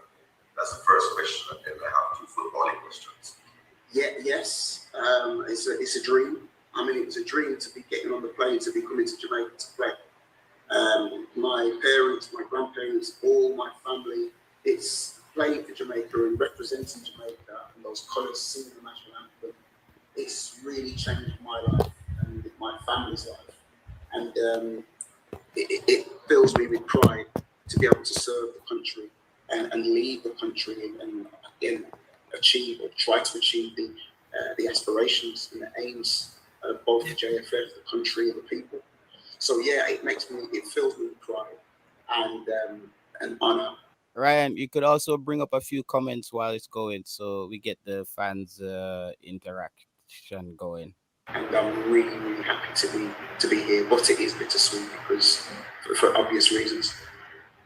And the second of the three questions is related to something that we have been discussing amongst us bloggers and fans: the need for a camp and not simply a friendly match, because a number of our players would not have been active since November when it comes to January. What are your views on the need for maybe a 1 week or 2 week camp, similar to what we had prior to the Gold Cup, to get those players ready for the Peru game?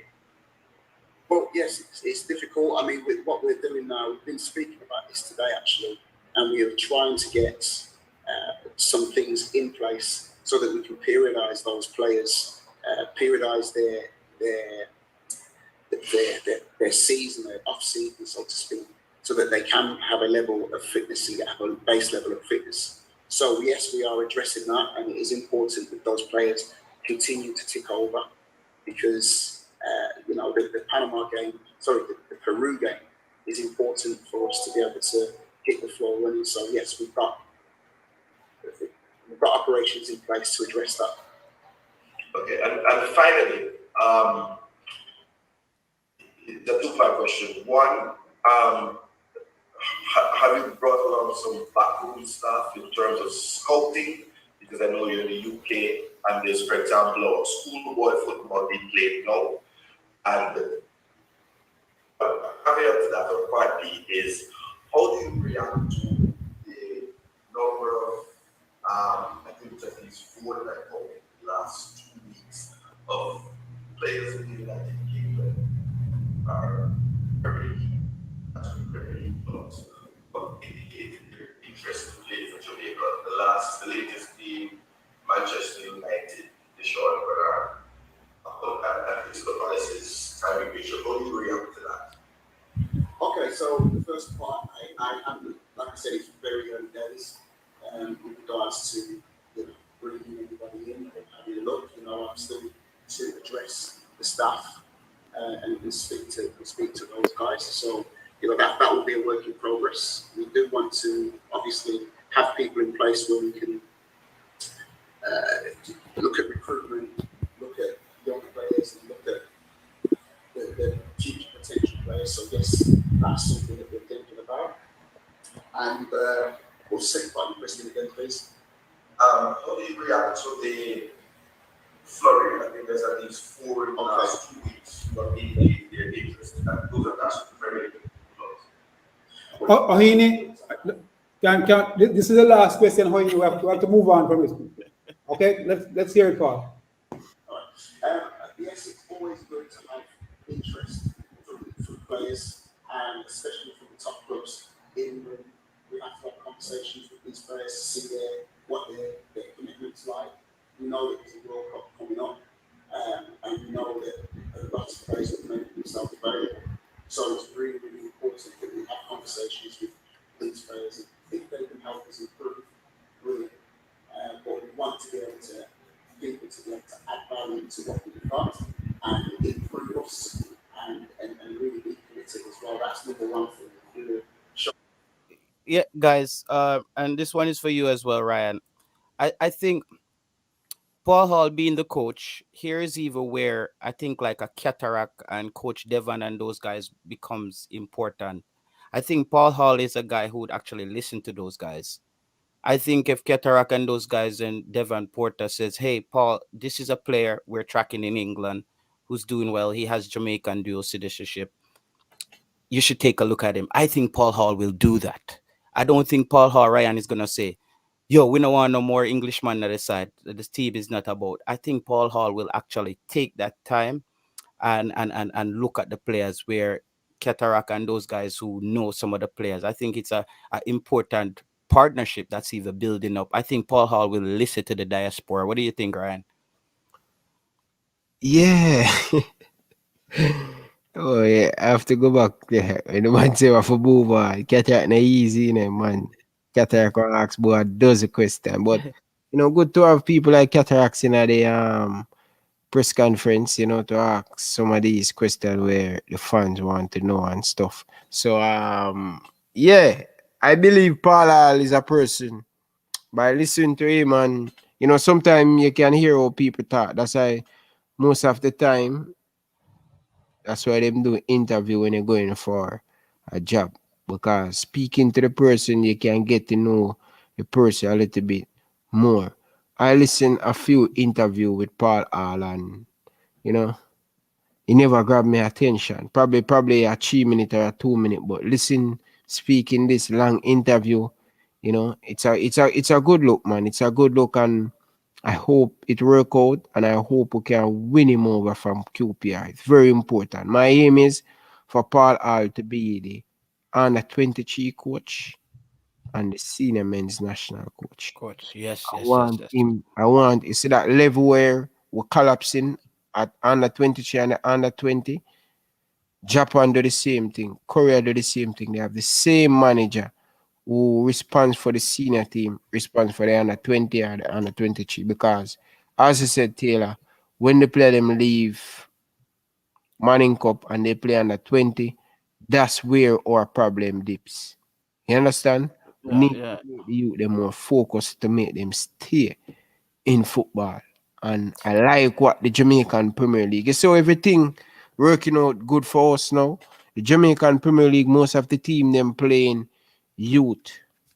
So the youth them will get the opportunity, so they will definitely stay in football. I don't think the next 10 years we're going to sit here, or the next 5 years where we're going to lose our talent when they finish playing under 20 World Cup qualifier or Olympic under 23. They're going to go right back to them club. So this is a good match. Rudolph Speed is a very intelligent person. Working with Mr. Speed, it will be good. I would love to see Rudolph Speed be the president. We need more bright people and smart people around the football. Yes, yes. I think if Mr. Speed is the president, we would see more radical change. If it's needed to be done, I think he would do it. But let's just start new. Paul Hall said it. He's gonna in the long term, he's looking to build up Jamaicans' confidence and the talent. I thought there was gonna be a question about the CDM position because that position is still there, Ryan. That position is still haunting us. That position has been haunting Jamaican football for a while now. And with the troubles that Anthony Grant is having at Swindon Town, where he's they're not giving him any playing time and basically punishing him for uh, um, um, fulfilling his international duties. I think that is a bit selfish on the club, but I think they're thinking we're a League Two and potentially we can't be loaning our players even on international breaks because I think Anthony Grant is one of the few players from League Two, Ryan, who actually plays international football. So it was a bit new for Swindon Town as to how do they handle losing one of their key players to international service. But I think with Paul, go When, ahead, go ahead. when I want to tell you too when Finland Town Sweden what's her name? Finland Swindon Town, Swindon. Sweden Town. Whenever the first time when um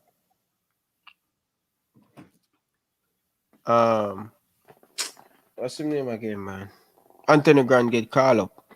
They were happy. I don't know what's twist I don't know what's changed the ball game so quick, you know. They were happy that the first time in the club history they have an international player, and it's so funny how they deal with it. You know what I mean? It's so life. The thing is this, Ryan, in those kind of leagues and the English leagues and a lot of lower leagues around the world, is when you're gone, there's somebody on the fringe who is ready to take your game. That's the thing. They're always grooming the next man up. Is the next man up for the job? So you might go away on international break, and you have to quarantine for 10 days. You miss two games. There is a young player on that team that the coach has been waiting for him to prove himself, especially if it comes down to an age thing. So this is why it's important for players to always stay in shape and always take their game serious, whether or not it's international or whether or not it's local. So we have a few minutes left in the interview. We'll just run the rest of the interview and take it from there. Let's go to Crystal Davis in London. Crystal. Good day, everyone. Good day to yourself, Mr. Hall. Congratulations on your recent appointment. Hello. And best of luck to you. I'm okay. How are you? I'm not bad. Amazing. Just touching on what you said in regards to insanity, you know, the idea of doing something and getting the same outcome. Now, you've seen the games from a different perspective. What's been your most invaluable takeaway, and how do you put into practice what you've learned so far?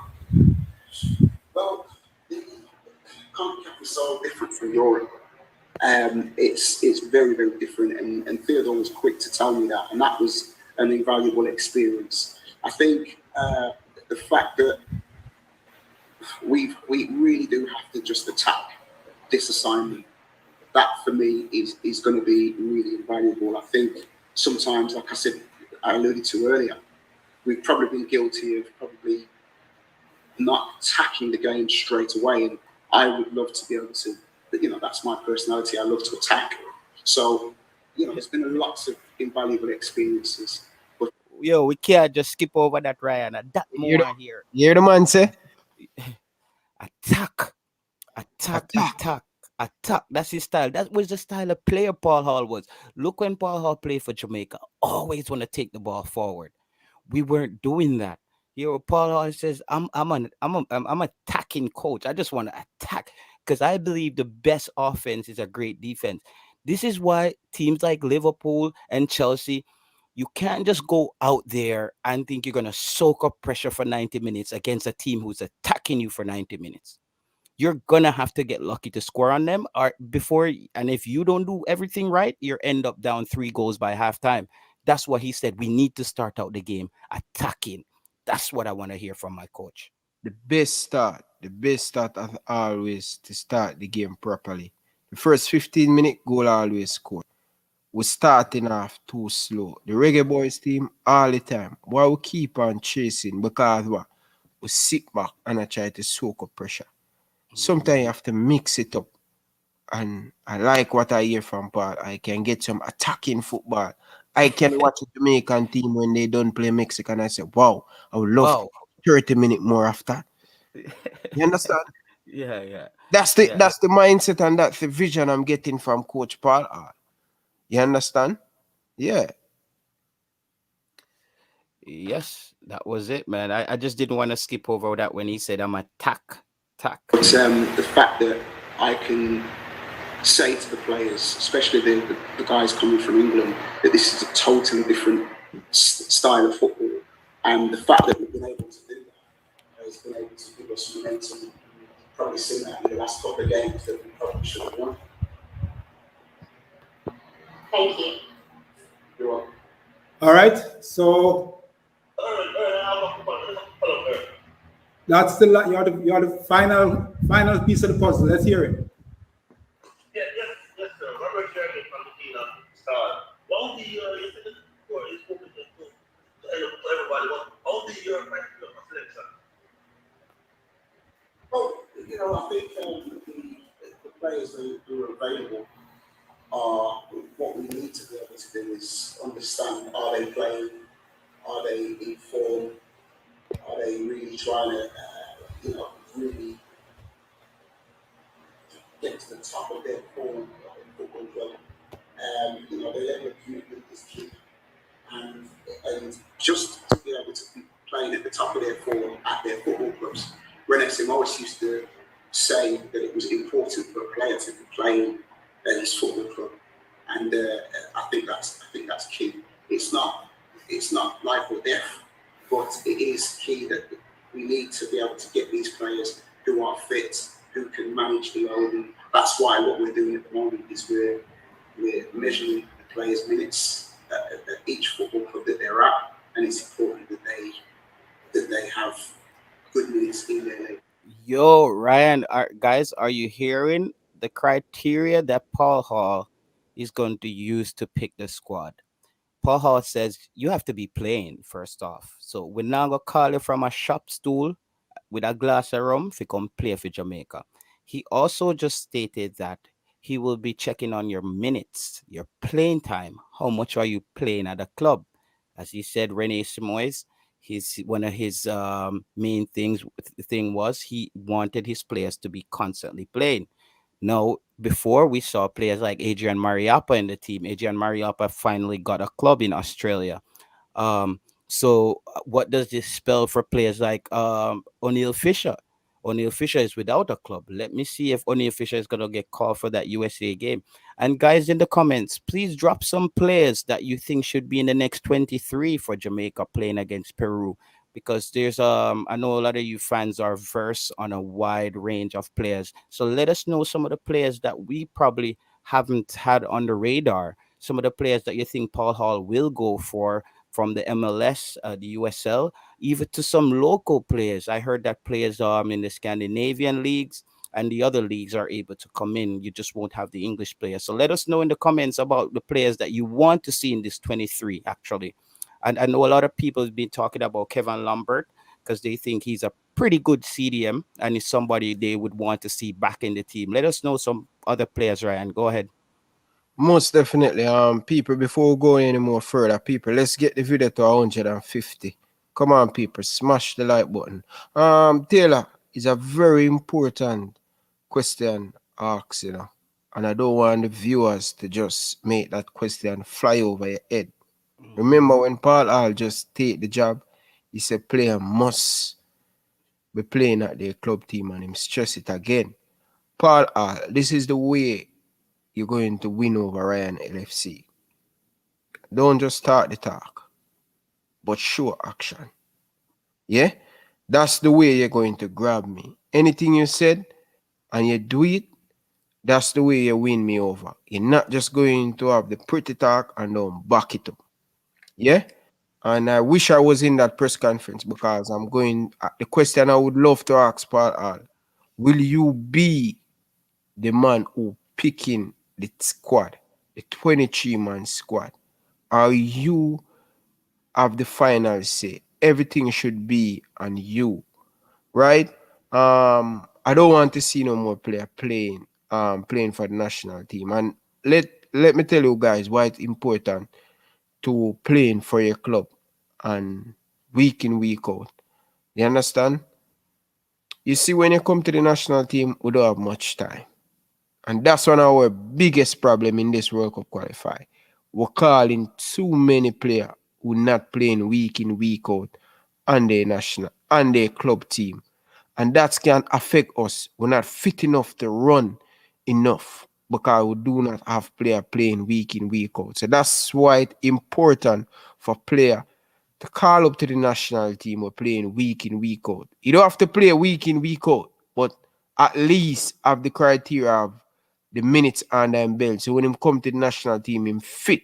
We cannot afford the training player to get fit. They're supposed to be at the national team fit. We have almost over 60 players to choose from come January. So Paul Hall, don't talk the talk, but make sure you show action. I mean, I beg on people from the Football Federation, allow Paul Hall to do his job.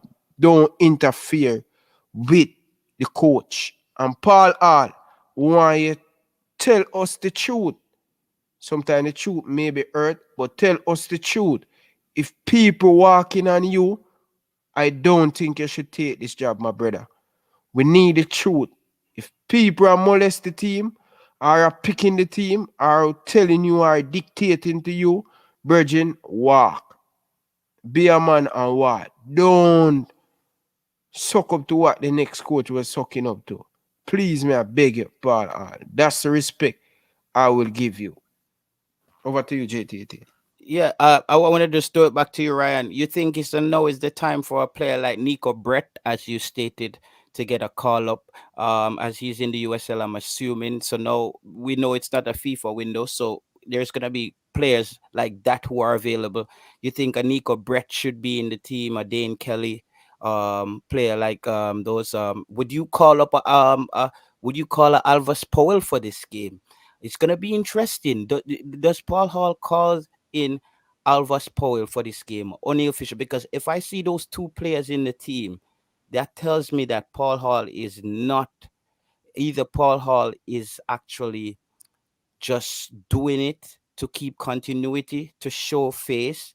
But now is the time for Paul Hall to do something radical and bring in players. Because I'm surprised someone in the interview didn't say that Joey Dizart is a player who's on the fringe who should probably get a look in, because there's a possibility Paul Hall doesn't even know the player. And that's why that CDM question for me was very important.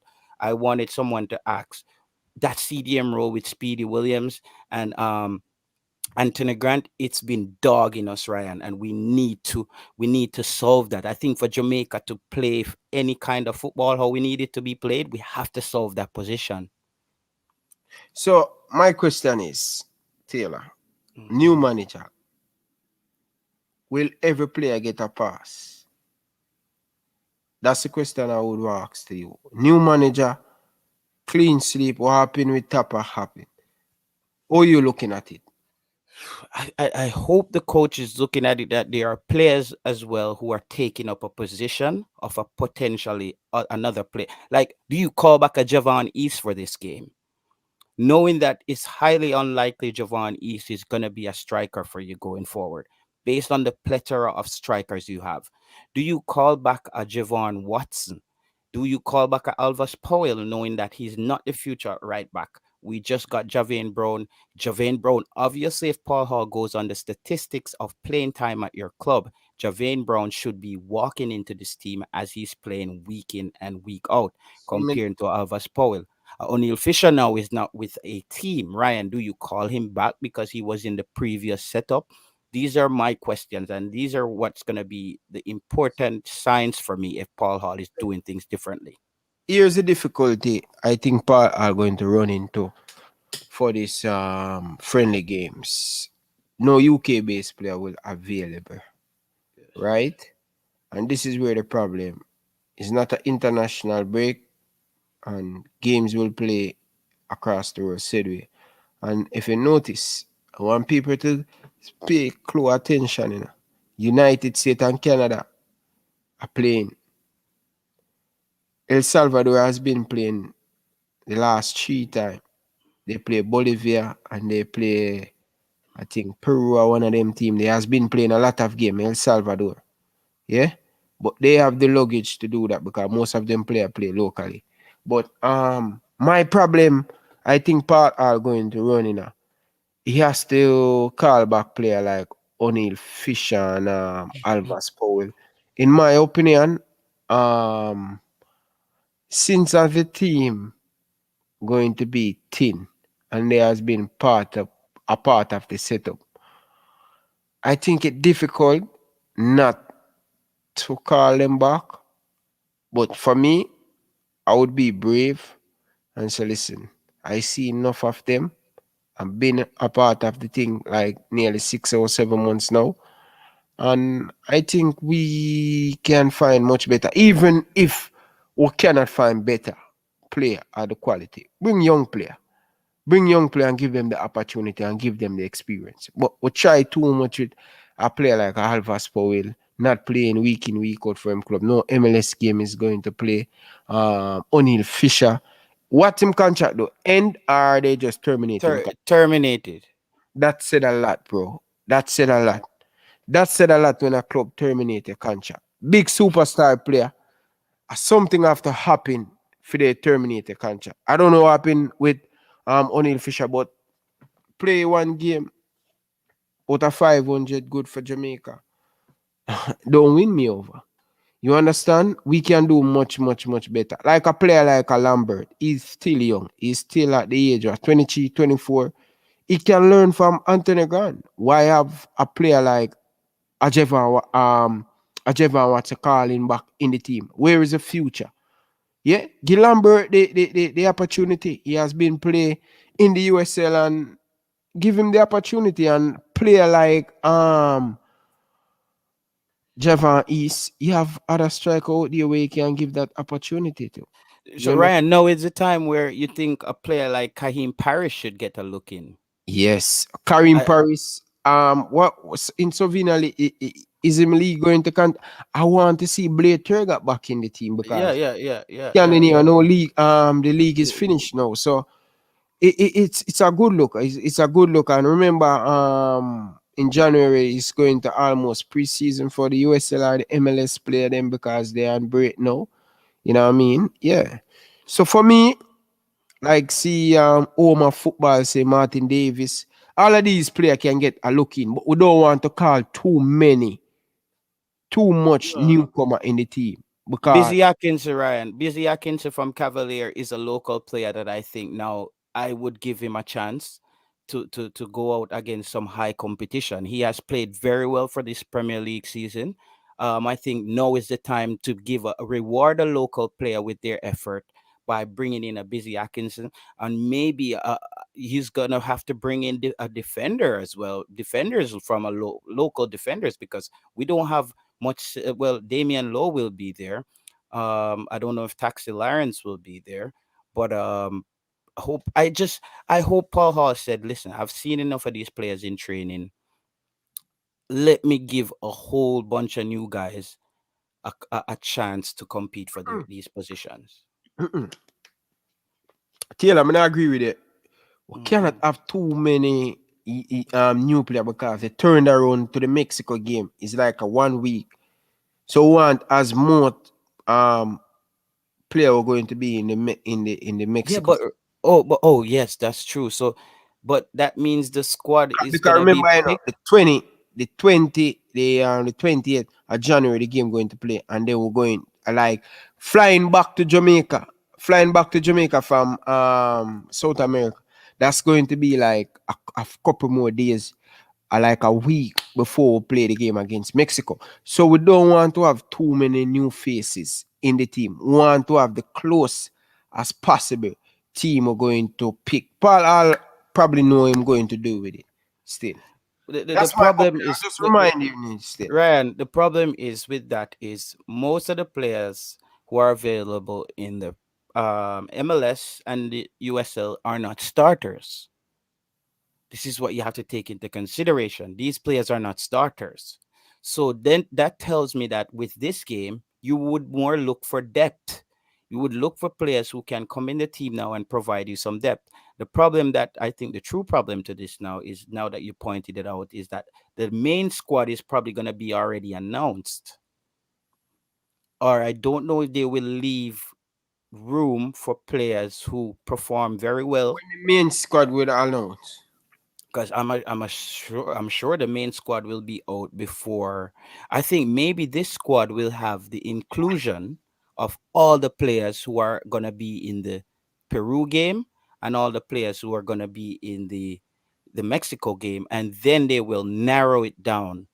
I think then they will narrow it down before the Mexico game. Because think about it, if you bring a Haka, you bring a Alvas Powell, and you bring all these guys. These guys are not going to be starters. I want Javon Brown to be there because he needs to get playing time at right back for Jamaica, because he needs to learn international football. I think some of his tackles are very aggressive and rash, and maybe his style of playing in the MLS, he has to adapt, because as we know, VAR will be included. The replay will be on in this game. So he won't be getting away with those tackles he got away with in the last game. So what I'm saying to you is, Ryan, is I would bring the Alvas Powell, yes, but O'Neal Fisher is without a club. Paul Howard just stated he doesn't have a club. So I would but bring. remember, most of the USL player and the MLS player will out of season. They will prepare for preseason. But his contract was terminated before the end of the season. That's my thing. So where is he now playing? So what I'm saying is, Ryan, I would bring in players that I think could make an impact in that game, and you then put them in the squad for Mexico to complete your squad. Because if you look at it, I think most of the English-based players will be starting. I don't think Paul Hall would have a Ravel Marston on the bench while Lamar Walker is starting. So I'm thinking those guys coming from England will be a lot of our starters. So now this game, we need depth. We need players who can come and add to the team. That's how you're gonna get out Alvas Powell and those guys out of the team. You have to have another either a local player or another USL player that earns that spot. That's what I'm saying. I think at least two local based players should get the chance in that game. I think that's important. Well said, Taylor. The press conference finish? I think there's a few more minutes left. So if not, then we need to provide programs for players to be able to keep fit during the off season. All right, here you go. Wow, that's about 50 minutes. Well, if you journalists can't get a bite right from that, they won't get it any other time. I'm sorry. All right, so yes, sir. Sorry, excuse me. I'd just like to say thank you really to Fitzroy Simpson and his B2 Sports Group for getting me into this position really, and for supporting my time here. I mean, he's been very influential in my involvement in this, and we stay there, even though we're good friends, we're good colleagues as well. So I just wanted to say that. All right, there you go. All right. Thank you, Paul, for being with us. Normally, this wouldn't go on for so long, but a lot of information there. Thanks to all the journalists. Yep, there you go, Ryan. So Fitzroy Simpson has played an intricate role in Paul Hall being a part of the Jamaican team. So, yep, that's another piece of gem for you guys at the end. What do you think, Ryan? Most definitely, and I supposed to interview Paul Hall soon. Coach Carbone lining up for me. I hope getting the head coach that don't change the decision, him come and sit with Ryan LFC. Taylor, I'm going to do that interview, and I would love for you to be a part of it. That's my first interview. Just because we want to ask some question and stuff. Yeah, we want to ask. Because I want to get down more into. We have to question Paul Hall about players, Ryan, that we think shouldn't be in the team. Yeah. Because we want to know from Paul Hall, are we seeing something different on our television set than what you're seeing at the games? Because we want him to explain Alvas Powell being out there for us, and Javon Watson and those players. We have to question him about that CDM position. How we gonna adjust that going forward? Because we can't just skip over that. That's been the big problem. That's where the breakdown is. Most definitely. So, Coach Carl, if you're listening to this, I would love for you to put the icing on the cake and stuff to get Paul Hall and the Ryan LFC show and stuff. I'm trying to get back Mr. Speed, but I interviewed him already. I want you to interview him for me, JT Taylor. So hopefully we can get that sometime this week with Mr. Speed back on the show and stuff, because we really want to ask about some of the under 17 and the under 20. We need to start to take it more seriously and pay a little bit more attention on the young youth them coming up, because they are the future. You know what I mean? These players in the senior team, by 3 years from now, most of them will not be in the team. So for me, we want to pay attention more on the youngsters them. They are the key, and they are very important in our football going forward. So, yeah, man, Taylor, I really appreciate you breaking down the interview. It was a classic breakdown. I like to react to interview. It's one of my favorite things. I love doing that, man. So, it's a fantastic show, people. Bad Gaza, big up on yourself. Big up to every single one of you guys. Fresh God, Let, always win. Ryan, let's take some questions in the comment, guys. If you're in the comments or you want to drop some questions, there's a comment where Gary Lynch says, Ryan, panelist, who is Paul Hall assistant? Um, I think his assistant, as he stated in the interview, that the coaching staff that's currently in place will stay in place until further notices. So I think what will happen is someone will be No, elevated to yeah, that he said I'm position. going to discuss. He don't want to change much right now because he has been working with the thing for a good look a while now. So he said that he's going to have a meeting sometime this week, to give a further notice on that. So yeah, but we're not go yet, people. We just have to say thank you guys, and people, the merchandise store is open now. They're right below the video. So you guys can check out the merchandise. We have the Reggae Boyz Nation, we have the Reggae Boyz itself, and also we have some coming out with Shaman Nichols, So yeah, I think you asked me a question earlier on, but I didn't get to answer it about Nico Brett. Uh, Mm. I think Javanis has been getting a lot of chances, and been still getting chances. What I'd say about a striker we've been almost called up in every single World Cup qualifier, but not getting on the pitch often enough. What that said, JT Taylor. Yeah, man, this is what I'm saying. Ryan, the squad that Paul Hall picks for the Peru game and the next Mexico game is gonna tell us everything we need to know about what Paul Hall is thinking.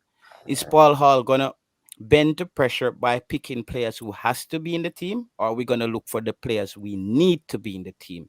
That's what the squad is gonna tell me. Because if Nico Brett comes out in the Peru game and he puts on a good performance, why would you have a Javon East already solidified in the main squad? So I think they have to leave some flexibility for the Mexico squad. I think they will put out a huge squad that entails players who will be going to Peru, and then from there they will narrow down the squad for the next game. Because I'm thinking I don't think Paul Hall should name the entire squad before that friendly game, Ryan, because then we will be stuck with Javon Watson, Alvas Powell, and O'Neal Fisher again. Agree with you. Agree with you. Agree with you 100%, Virgin. Agree with you. I went to Excelsior High. Yeah, I went to Excelsior High, my brother. Yeah.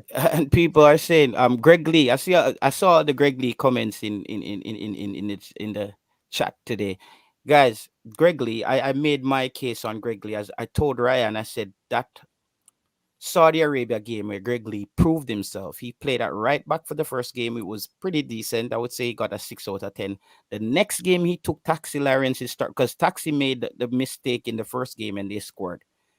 Tupper started Greg Lee at left back for Taxi Lawrence the next game, and it was amazing. Greg Lee went down with an injury, and that's what took him out the team. But I still think that Tupper took very long to bring him back in the team, even when he started playing. I'm thinking if a player like Greg Lee went to Saudi Arabia and he proved to you that he can be a valuable piece, he You came can on play in. left back and right back too, bro. Yeah, and he came on in the last game with a high intensity. So these are the questions. Thank God we will pass. I don't think Paul Hall will make this happen again, Ryan. I I, don't think. I hope so, bro. I hope so, man. I hope so. And to all the player them, the senior player in the team, we need to get behind this coach, Paul Hall. Get behind him. Give him the support. This is not about you or your friend. This is about the nation. If your friend don't get called up, that's such life.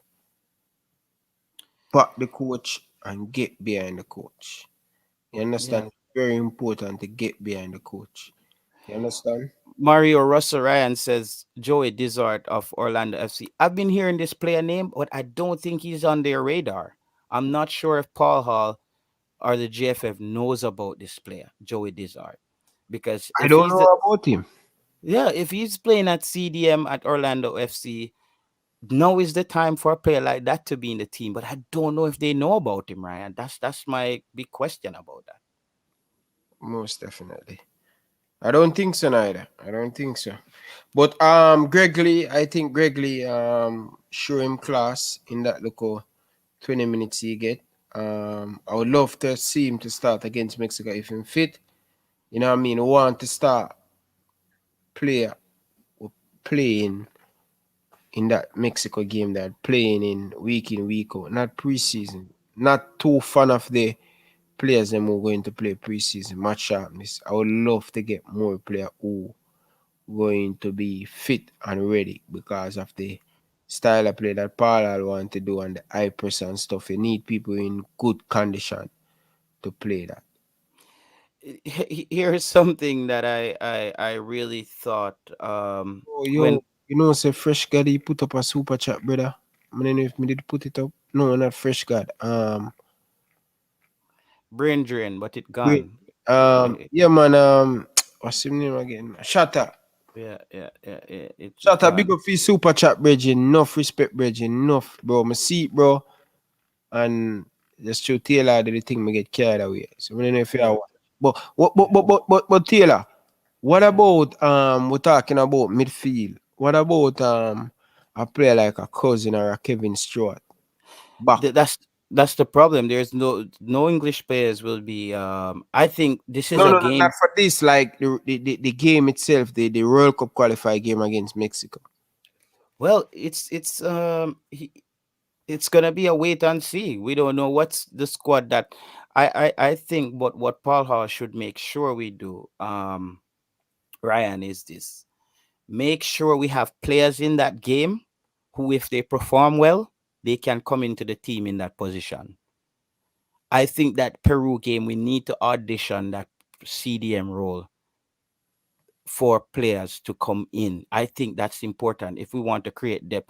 Will Grant be selected like how him not playing club?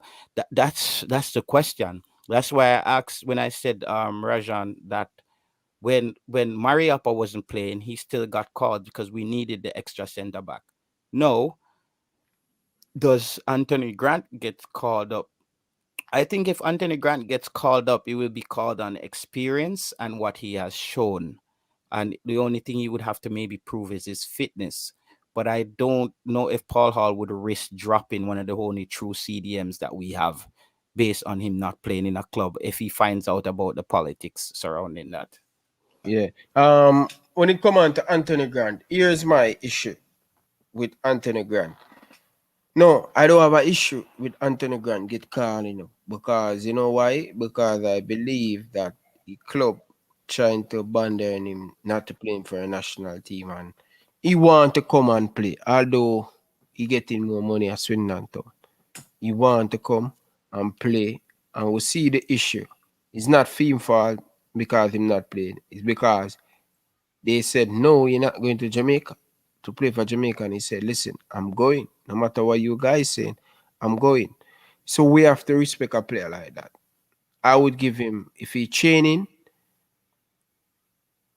you have to bring him. He's our best CDM player, our best CDM. Yes. Also, Michael Hector. I think now is the time to have Michael Hector back in the team. Just add some depth at that CDM position, even though he plays as a center back. I think now is the time to have Michael Hector. But I don't want Michael Hector to just call back. I want the solution to fix. I want the Football Federation get behind Paul Hall. I want them to get behind Paul Hall. Hector, what went down in the Gold Cup should never went down in the Gold Cup. And if a teammate check a man say I'm gonna shoot a man, brother, a joke thing that, brother. Either I'm supposed to get fined or I'm get kicked out of the team. That issue could solve much, much more better. And that's the reason why Hector not feeling safe to return back to the national team. I hope new coach, new thinking, and they can sort out the thing the right and proper way, because we need Hector. As bad as thing, Hector is a player that, what I really like about Hector, he will play Taylor, but he will make a mistake. He just have a mistake in him. and sometimes that mistake always costs the team. But as a player that playing, we need to have a player like a Hector who have the experience to be around this team, because in playing professional, Javon Watson not playing. So why Hector can get in at the team, but Javon Watson can get in at the team. Yeah, and Fulham is at the top of the table in the championship. They might be making a run for the Premier League They will again. be back, man. They will be back, man. Yeah. So are you gonna not play a player who's potentially playing for a potential Premier League team with a player who's not playing in a club in Jamaica? So this is the thing, this is where the drop off comes and the confusion. We're like, how is a hacker in the team, Michael Hector, who's potentially could be in Premier League next year, is not in the team. So I hope, this is what I'm saying, Ryan. This squad that Paul Hall, whatever squad he assembles, it's each player is gonna tell us what Paul Hall is thinking. Each player that's picked for the next squad is going to tell us, is Paul out here to shake things up and he's going to do things his way, or it's a continuation of the previous regime under Theodore Whitmore? Most definitely, I agree with it. So it's going to see. I always judge people, oh, they pick their squad, and I don't want to see the squad unbalanced. I want to see 4 defender, depend on the system I'm going to play. We am talk about 2 formation, and I want to see a player who are going to fit within what tough style of play want to play. And also I want to see player who playing to get called up. Yeah, and I don't want to see the unbalanced. I don't want to see 7 striker. It make no sense, bro. 6 striker, it make no sense. The least striker we should have in the team is 4. We're supposed to have 4 winger, right? Midfield supposed to be the overload, bro. You understand? Because midfield is the belly, steel. You understand? 8 midfielder. We should have 8 midfielder. We shouldn't have 8 forward and 7 forward. We should have 7 midfielder, 8 forward. 7 midfielder or 8 midfielder. Striker not supposed to have 7. We need to have player playing their position. Under the last regime, we have too many players playing out of position. And we're not getting the correct team out there to get the balance and the structure how we want to play.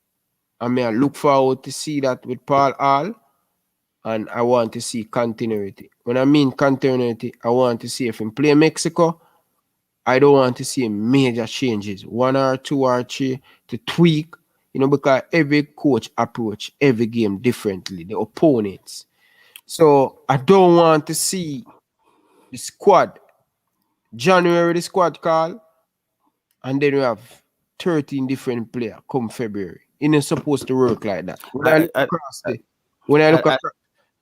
Don't think it will work like that, Ryan. I think the players who are going to play in the Peru game is all the players who are going to be on the outside to get a call in throughout, other than the players we know. I think that's what the Peru game is going to do. It's either going to bring more players in the pool or players who are on the edge to come into the fold where he has these players to pick from. You said something though, Ryan, that he said in the interview. He said, if you look at England, Germany, Belgium, all those teams have a formation that they play. And once you're gonna play them, that's what they're gonna play. That tells me that that's what Paul Hall is trying to do here.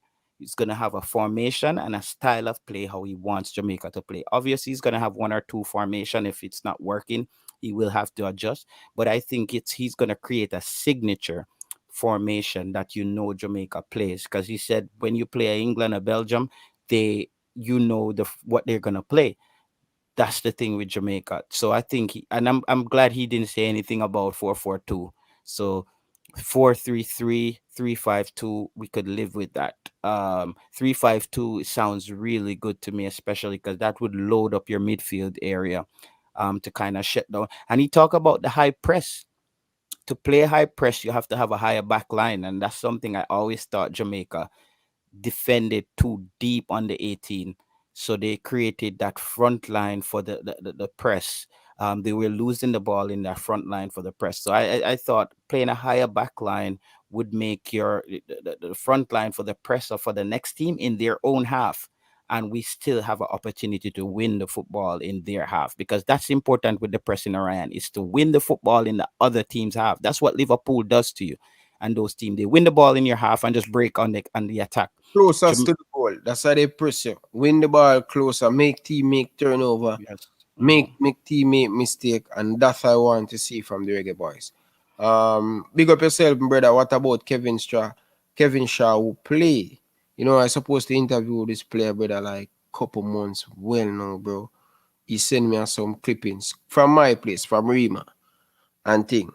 Very good midfielder, bro. And I supposed to upload one highlight of the video the man sent come give my brethren. I haven't been doing that, brother. Yes, Good let's young get. I think I remember Kevin Shaw, or Tevin Shaw, whatever his Kevin name is. Shaw. He got a call up before, right? Yes, man. Winford Schaefer call him up. I think he go in the. He was a part of the team. Play some friendly game against Chile. Yeah, somewhere in South America when we went. He's a very good midfielder, man. He usually play for Portmore, Boystown, and Tivoli Garden. Young, attacker in the midfield. You know, physicality playing in. Back, he will be thinking in Jamaica, you know. Canadian Premier League finish, I think, this last week. Yeah. Okay, he plays in Canada. Yeah, playing in Canada. Okay, all right. Yeah, that's another one today, guys. This was a really snappy show. This was a really good one. We got some more clarity. Paul Hall, things seems to be moving fast under Paul Hall. We talked about the 5 things that Paul Hall should do the other night, and Paul Hall did one of them today. Not one of them. He explained the other 5 things, but however, he made it an effort to make a early press conference, something that I thought he needed to do. Talk to the public, explain to the fans kind of what you want to do to get us on board. And I think he did himself a lot of justice by doing that one press conference today, because he answered a lot of questions that we had. Yeah, and you hear the person saying, who running the interview, said, we never know that be here so long. You know, the past regime is like 20 minutes and the interview done. You know, conversation was flowing. You know, people were asking a lot of good questions and all of them stuff there. But my problem is, and put myself big screen. Jamaican Football Federation, president, why is it we do a press conference and it's been a secret? The press conference need to update, I would say upload on the YouTube channel that people can watch it. The press conference need to upload on the YouTube channel. Full time now, we need to start to post on the YouTube channel. When I play like a Mikel Antonio come to Jamaica, we need to see people interviewing the players them. A Leon Bailey. We want to hear from the player them. Not no 1 minute video. Minister United States do that. Minister England do that. Them sit down in them Reggae Boyz jersey, whether they're going to chain. Football Federation.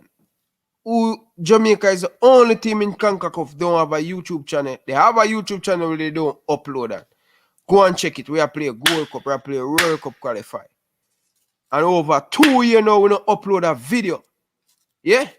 Only over 2 years, we don't upload a video on the YouTube channel. Why we have it, Football Federation? Come on, no man. These are the little things we're crying out for. We need interview from the Reggae Boyz player them. Like Andre Blakes, all of them. We need more interview. Yeah? We need more interview. We need more highlight. We need all of these things on the YouTube channel page. If we don't know if we run it, call Ryan LFC, call Coaches Dex, call Military Gunner, call IMAX, call Simon Preston. We have so much people willing to help you know. But do you guys really want the help?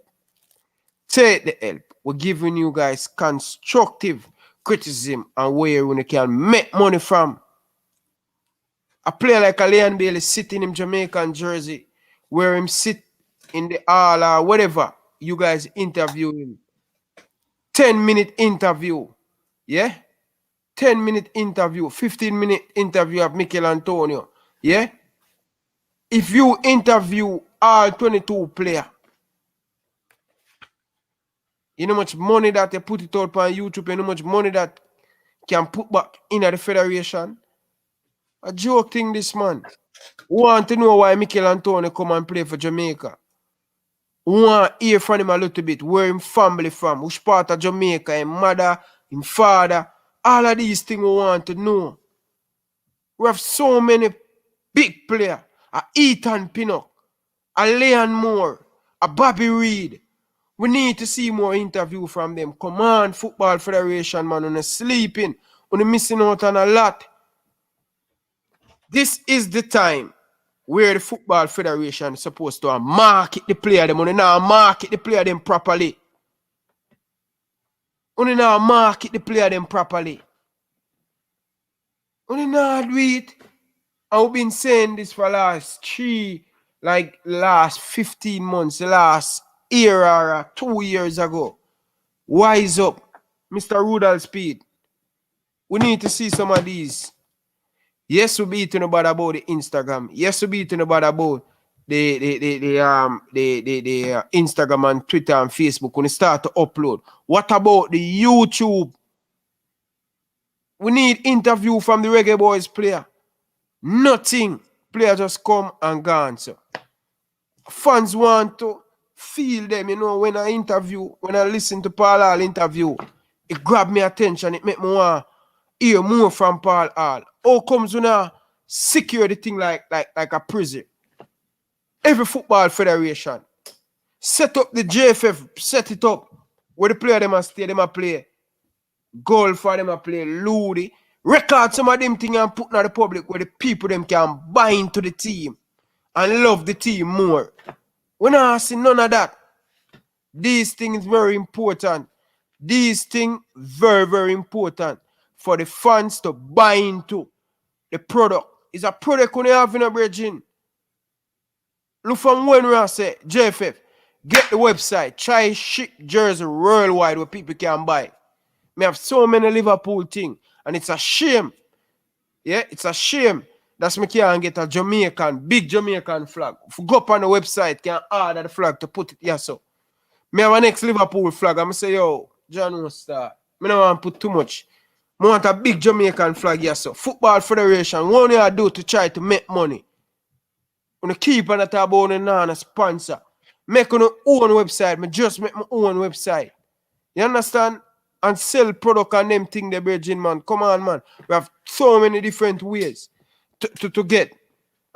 Somebody just said last video was 5 years ago. I didn't even know. It's 5 years ago. Oh, man. Oh, gosh. We need help, people. We need help. I'm not lie to the people. We need help. We need help.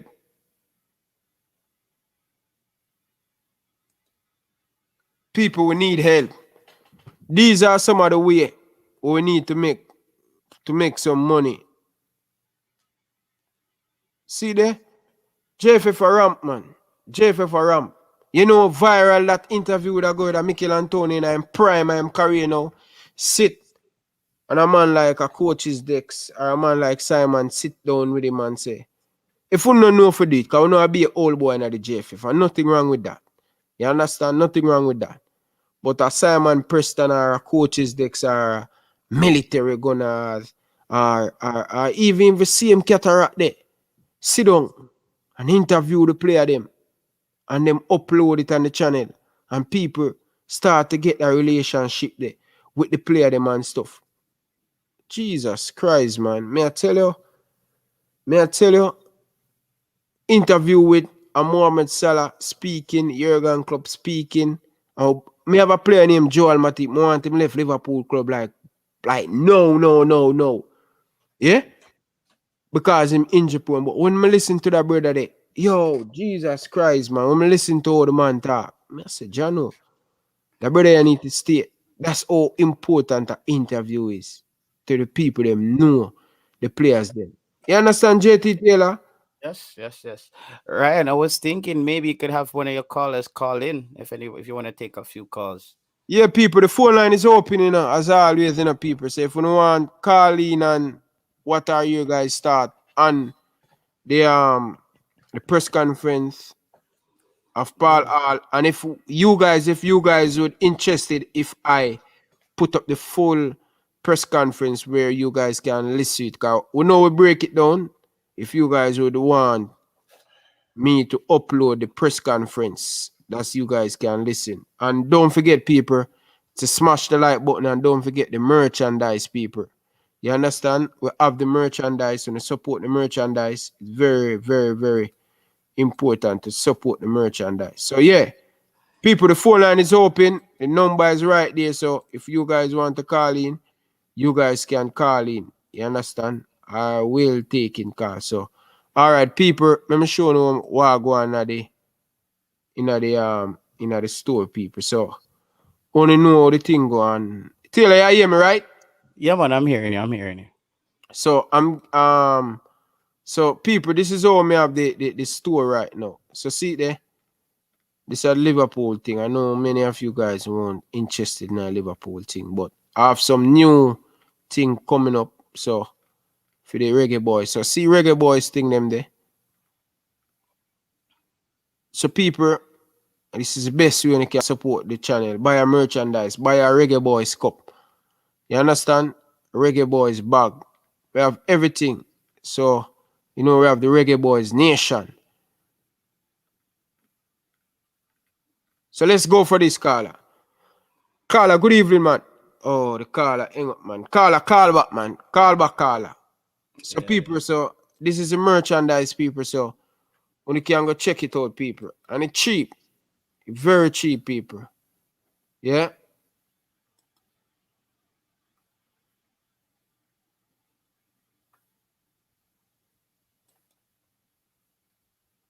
Yeah, Taylor, you hear me? Yeah, I'm hearing you. I'm just looking at what you're doing there. Yeah, people. So the merchandise that people the link in the description. And another thing, while Ryan is doing that, guys, let us know some of the players you would like to see in the squad for the next game, because I'm really interested in knowing. Fuck, bro, I'm getting so much car, bro. Yes, so Sorry. Ryan is getting the cause sorted out, guys. But let us know in the chat. Let me know in the chat the players that you'd want to see in the. I know Nico Brett is a player Ryan has been speaking about a lot. As I said, I would like to see a Busy Atkins in the squad as a young player. Carla, good evening. Welcome to the show.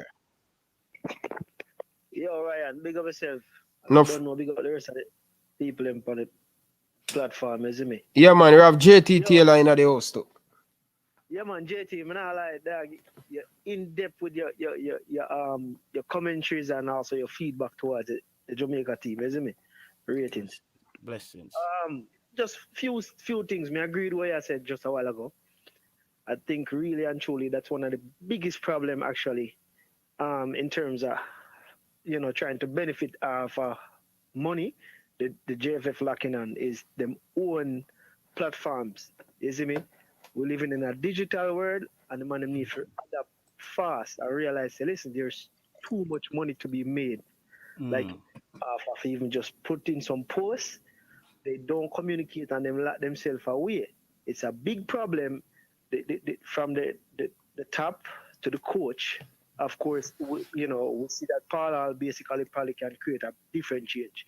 But like I said, you can't have so much international talents Jamaica have right now in terms of the pools, the depth. And none of them don't even want to showcase anything. Them, like you say, make it look like it's a secret thing. And that's why the fans, them not so connected, because a lot of us, we are wonder, say, yo, who is this player, for example? If it's not for platforms like yours, we don't know nothing about the players them, or know the players them have any kind of connection. You see me? And I think it's a big problem because, like I said, people kind of get to be more rally around the team.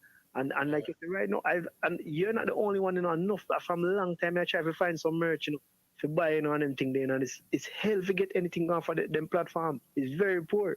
You see me? I don't know what them I do still, but hopefully them can hear what I go on right now and improve upon them thing there for real, because them have to realize the players them need to be known and heard. Like I said, enough of them have stories. And a perfect example of that is the controversy that where they go on with same Antonio. You know, Mr. Mikel Antonio. Remember when them say, yo, we never come the first window? Yeah. If it wasn't for the interview when release and say, yo, say, no, it wasn't that. Them never want me to bring me my physical therapist. You see me? Because people they are bashing me and I say, see, they're not committed to the cause. And look, they want the man explain himself. Guess what? Everybody start to understand and say, damn, at the JFF dropped the ball. You see me? So it's very important. The communication is key, Virgin, and we, in these times, in a society where people, this is what them see, this is how them view things. You see me? Like I say, thank God for the phone platform. Can I tell you? I would have been last with most of what go on in the football when it comes to Jamaica. I've been following the team, but like I said, sometimes you don't get enough information with the background setting. And I tell you, Virgin, big up on yourself, because you do a lot, you see me? Yeah, man, enough respect, man. Where you calling from? Yeah, man. You know, say Florida, I call from now. Yeah, man, enough respect. So what's your name? KJ, my name, KJ. KJ, enough respect, man. Enough respect. Ryan, what's his name in the chat? What's his name? What's the name in the chat, though? In the comment. In the comment section. DJ Fatal, no? DJ Fatal. DJ Fatal. All right. All right, enough respect, DJ. Big up yourself, you know? All right, enough respect, bro. So Ryan, to what your caller just said, look at this. The JFF page. You know that Instagram has its tour and everything. The JFF page, you're supposed to be able to go on Instagram, click on the shop, and it takes you to every Reggae Boyz jersey and every content that's under the Reggae Boyz brand. It's just a simple click store shop, like it's just there on Instagram. Drop shipping, it's right there at your feet. Bro, Taylor, I just today, me say me go merge my Facebook and thing. I go put my store over there over on YouTube on Instagram, because when I was doing the research, 60% of the people them in the United States buy merchandise. When they buy them merchandise, and most from Instagram, they do the survey. You understand? England, the same thing too. Canada, the same thing too. So it's come to a digital thing where I think, you know what I mean? Sometimes we get old in life, I don't know if we use the internet. And most of the man in the JFF, they don't know if we use it. So I say, get somebody youth them who want to do it for free. Like a military gunners and them man, coaches there so that Jamaica were willing to help to show me a lot of stuff. When they take it, man, you understand? And that's the thing with the Football Federation. They just feel like, they're afraid. Afraid it come down to, you know, brother. Afraid the thing come down to. Because their Instagram, when they're not posting Jamaican football content, they should be promoting merch. They should be promoting the new jersey, the new Jamaican cleats.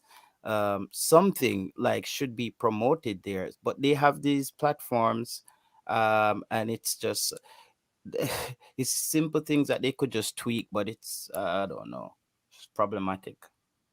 Yeah, and these thing I want to cheap, brother. I say me I come home for do the research, everything they on the internet right now, brother. And would I love to hear some interview from some of the player them, brother. Yeah. To get the fans in, bro. To get the fans in, it's very important to get these fans in on your side and know what is going on.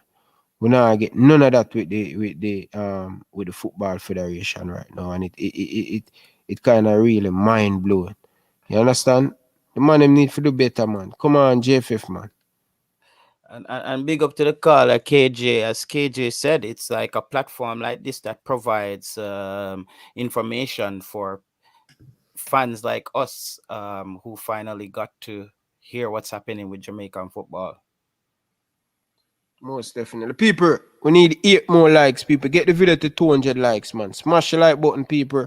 And people, the best way you can support the channel is to give a donation. Anything we have would appreciate it. The merchandise there, that's the best way you can keep going, people.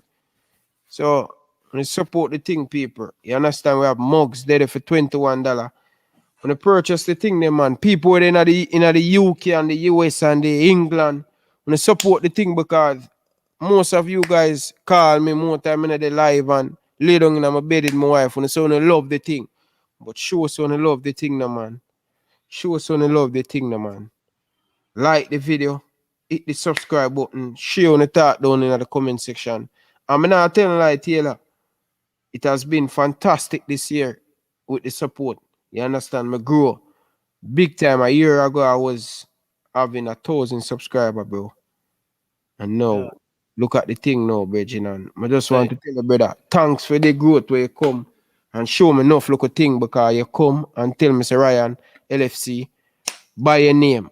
I'm going to go and buy the Ryan LFC name. And you do say, bam. And you show me and you tell me a lot of things I'm for do. And you know what I mean? It's a pleasure for work with you. The WhatsApp calling thing. A JT Taylor, the first man.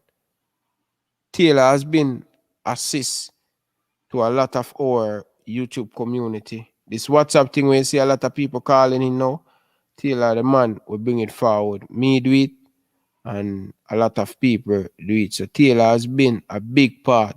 That only sit down and chat, him come with solution and it kind of really help.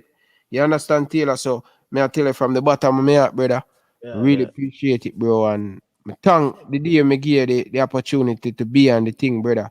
Because no look thing, when I learn, you know, you me learn it from and it come a far way, brother. You understand? And me I tell you from my bottom, me I appreciate it, Bridget. Yeah, that's one of my things in life, Ryan. I'm like, why doesn't Jamaicans like build up each other? You get me? Because it's from day one, you always have to say, Ryan, yeah, do this work, you always have to try to say, Ryan, this can improve the thing. How can get more viewers involved in the thing? And that's how comes the WhatsApp thing coming in thing, Bridget. You understand? Even the mic thing. When you tell me say you buy the mic, they do that thing. You might know the mic what me have. Shout out to Dominic Rich at the time. I was wanting to buy a cheap mic. You remember? And Dominic Rich, I send him the thing when I buy on Instagram. And you know, so we take the thing to another level. I'm like how every other vlogger I put back some money and I make the thing. So yeah, man, that's how you have to do it, Ryan, on social media. You have to be cutting edge. You can't be afraid to grow, but growing in a way that complements what you're planning to do. But you always have to stay a step ahead of the game. And it's learning. I'm interested to know what Facebook metaverse is gonna bring towards vlogging, because the whole metaverse is this other virtual reality. We don't know how if it's gonna be able to implement into into YouTube and give the viewers a more realistic interaction. I'm always on the cutting edge of trying to find out what's next, where media is going, because that's important. And yeah, continue. yeah, so but with the Jamaican football team, Ryan, Kevin Lambert is a player that I think a lot of fans want to see out there. Let's give Kevin Lambert a call. I think he does. I think he could have helped us in the World Cup qualifiers. I don't think he would have hurt us enough as much as he could have helped us. What says you on that? Yeah, I think he's a pretty decent player, you know. But the problem we have with Lambert and most of the USL player, when you play against a team in CONCACAF and all of these things, they do well. But when you play out of South America, and that's where the problem with most of our MLS and our USL player coming in. Good player, but when we step out of the region, we play against Mexico, the Costa Rica, and all of when we play against like the Chile and all of them team there. We see we play against Japan and they run rings around us.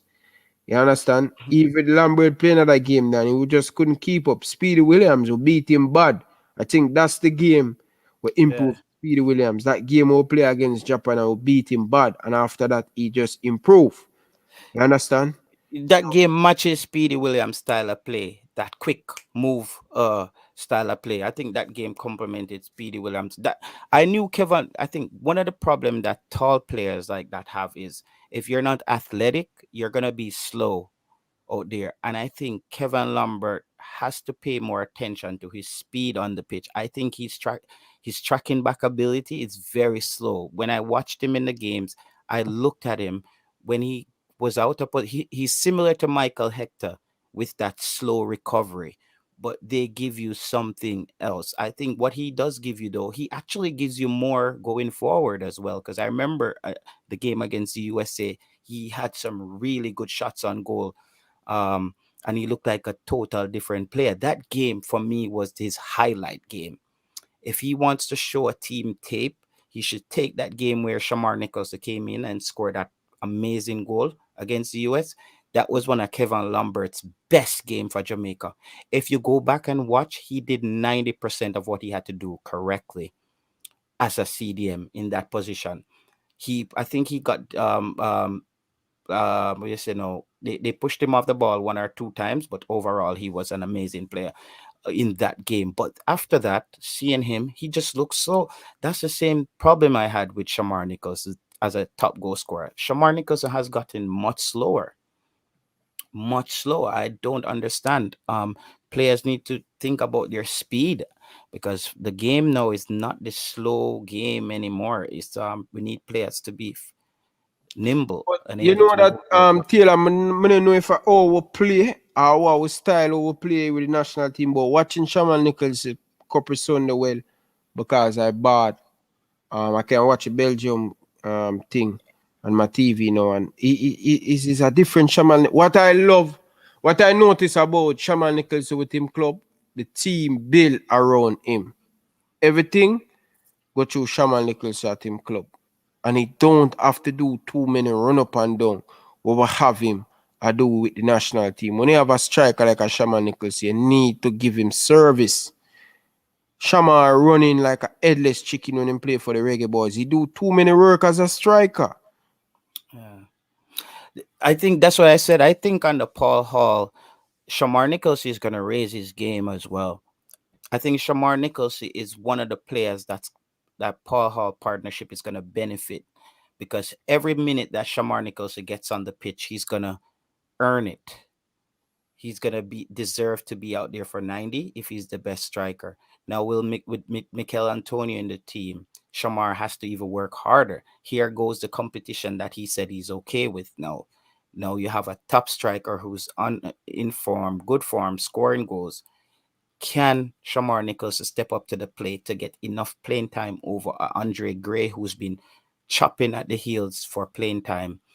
I don't think Corey Burke, unless Paul Hall has another idea for Corey Burke. I'm not sure how Corey Burke fits into Paul Hall's plans going forward, because he's not going to be a main striker. He's not going to be a supporting role striker.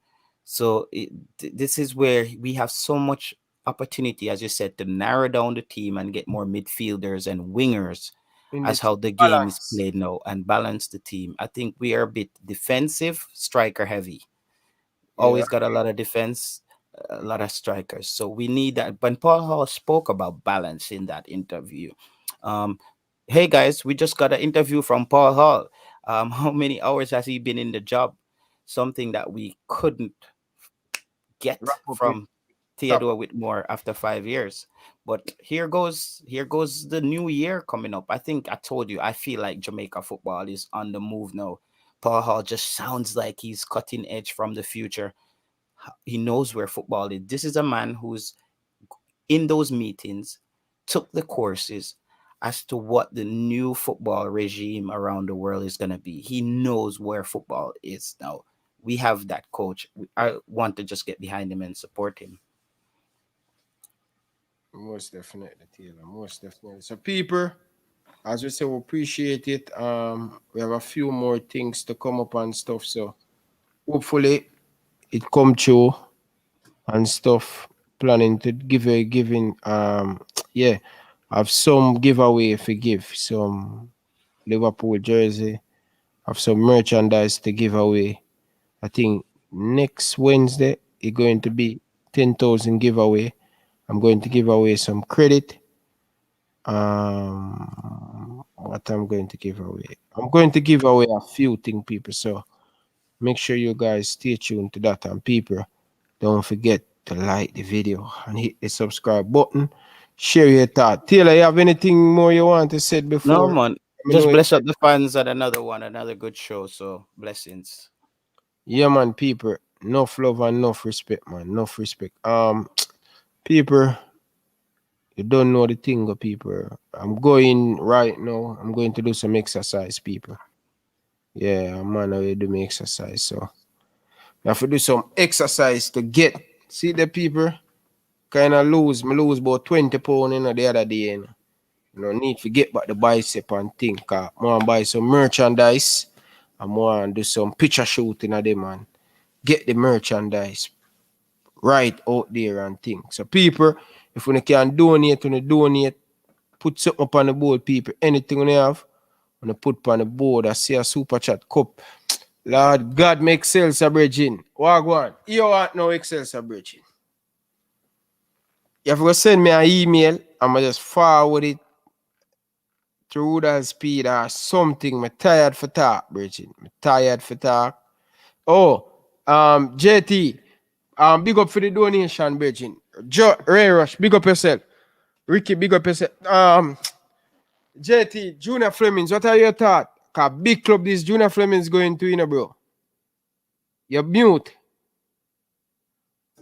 This fan asked me about Junior Flemings. So remember, I was a advocate for Junior Flemings early on. Then Junior Flemings, I thought he was a good Gold Cup player. And I said that Junior Flemings should go to Europe. I said that. I also said that Junior Flemings make bad decisions at the right time. But it was a player that I thought had the potential. Now is his chance. He might be playing top flight French football after a year. So here is Junior Flemings. He has to prove to us. And I think this is a good thing for Junior Flemings. He will get coaches who can calm him down and says, listen, this is what I need you to do. This is where I need you to go. That's what we're talking about from Junior Flemings.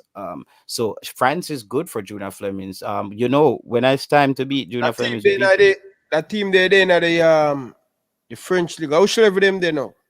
Second division, and I think they're in the top of the table of the second division in the French league, so they might go to the first division next season. Yeah, so Junior Flemings, bro, my happy for your bridging. For know you're coming from far Lizard Town, down at Tivoli Garden there. Hang out down the mutual par last year Excelsior, Lizard Town.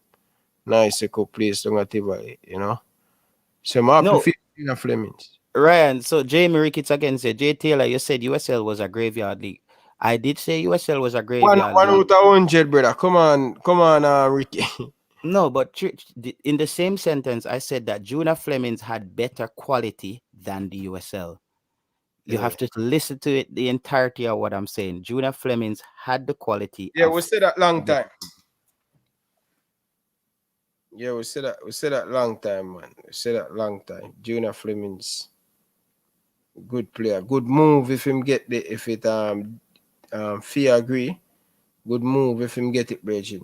But I love for every Jamaican player go in a Europe, brother. You understand? Second division is a good league, a big team that, man. Big team that.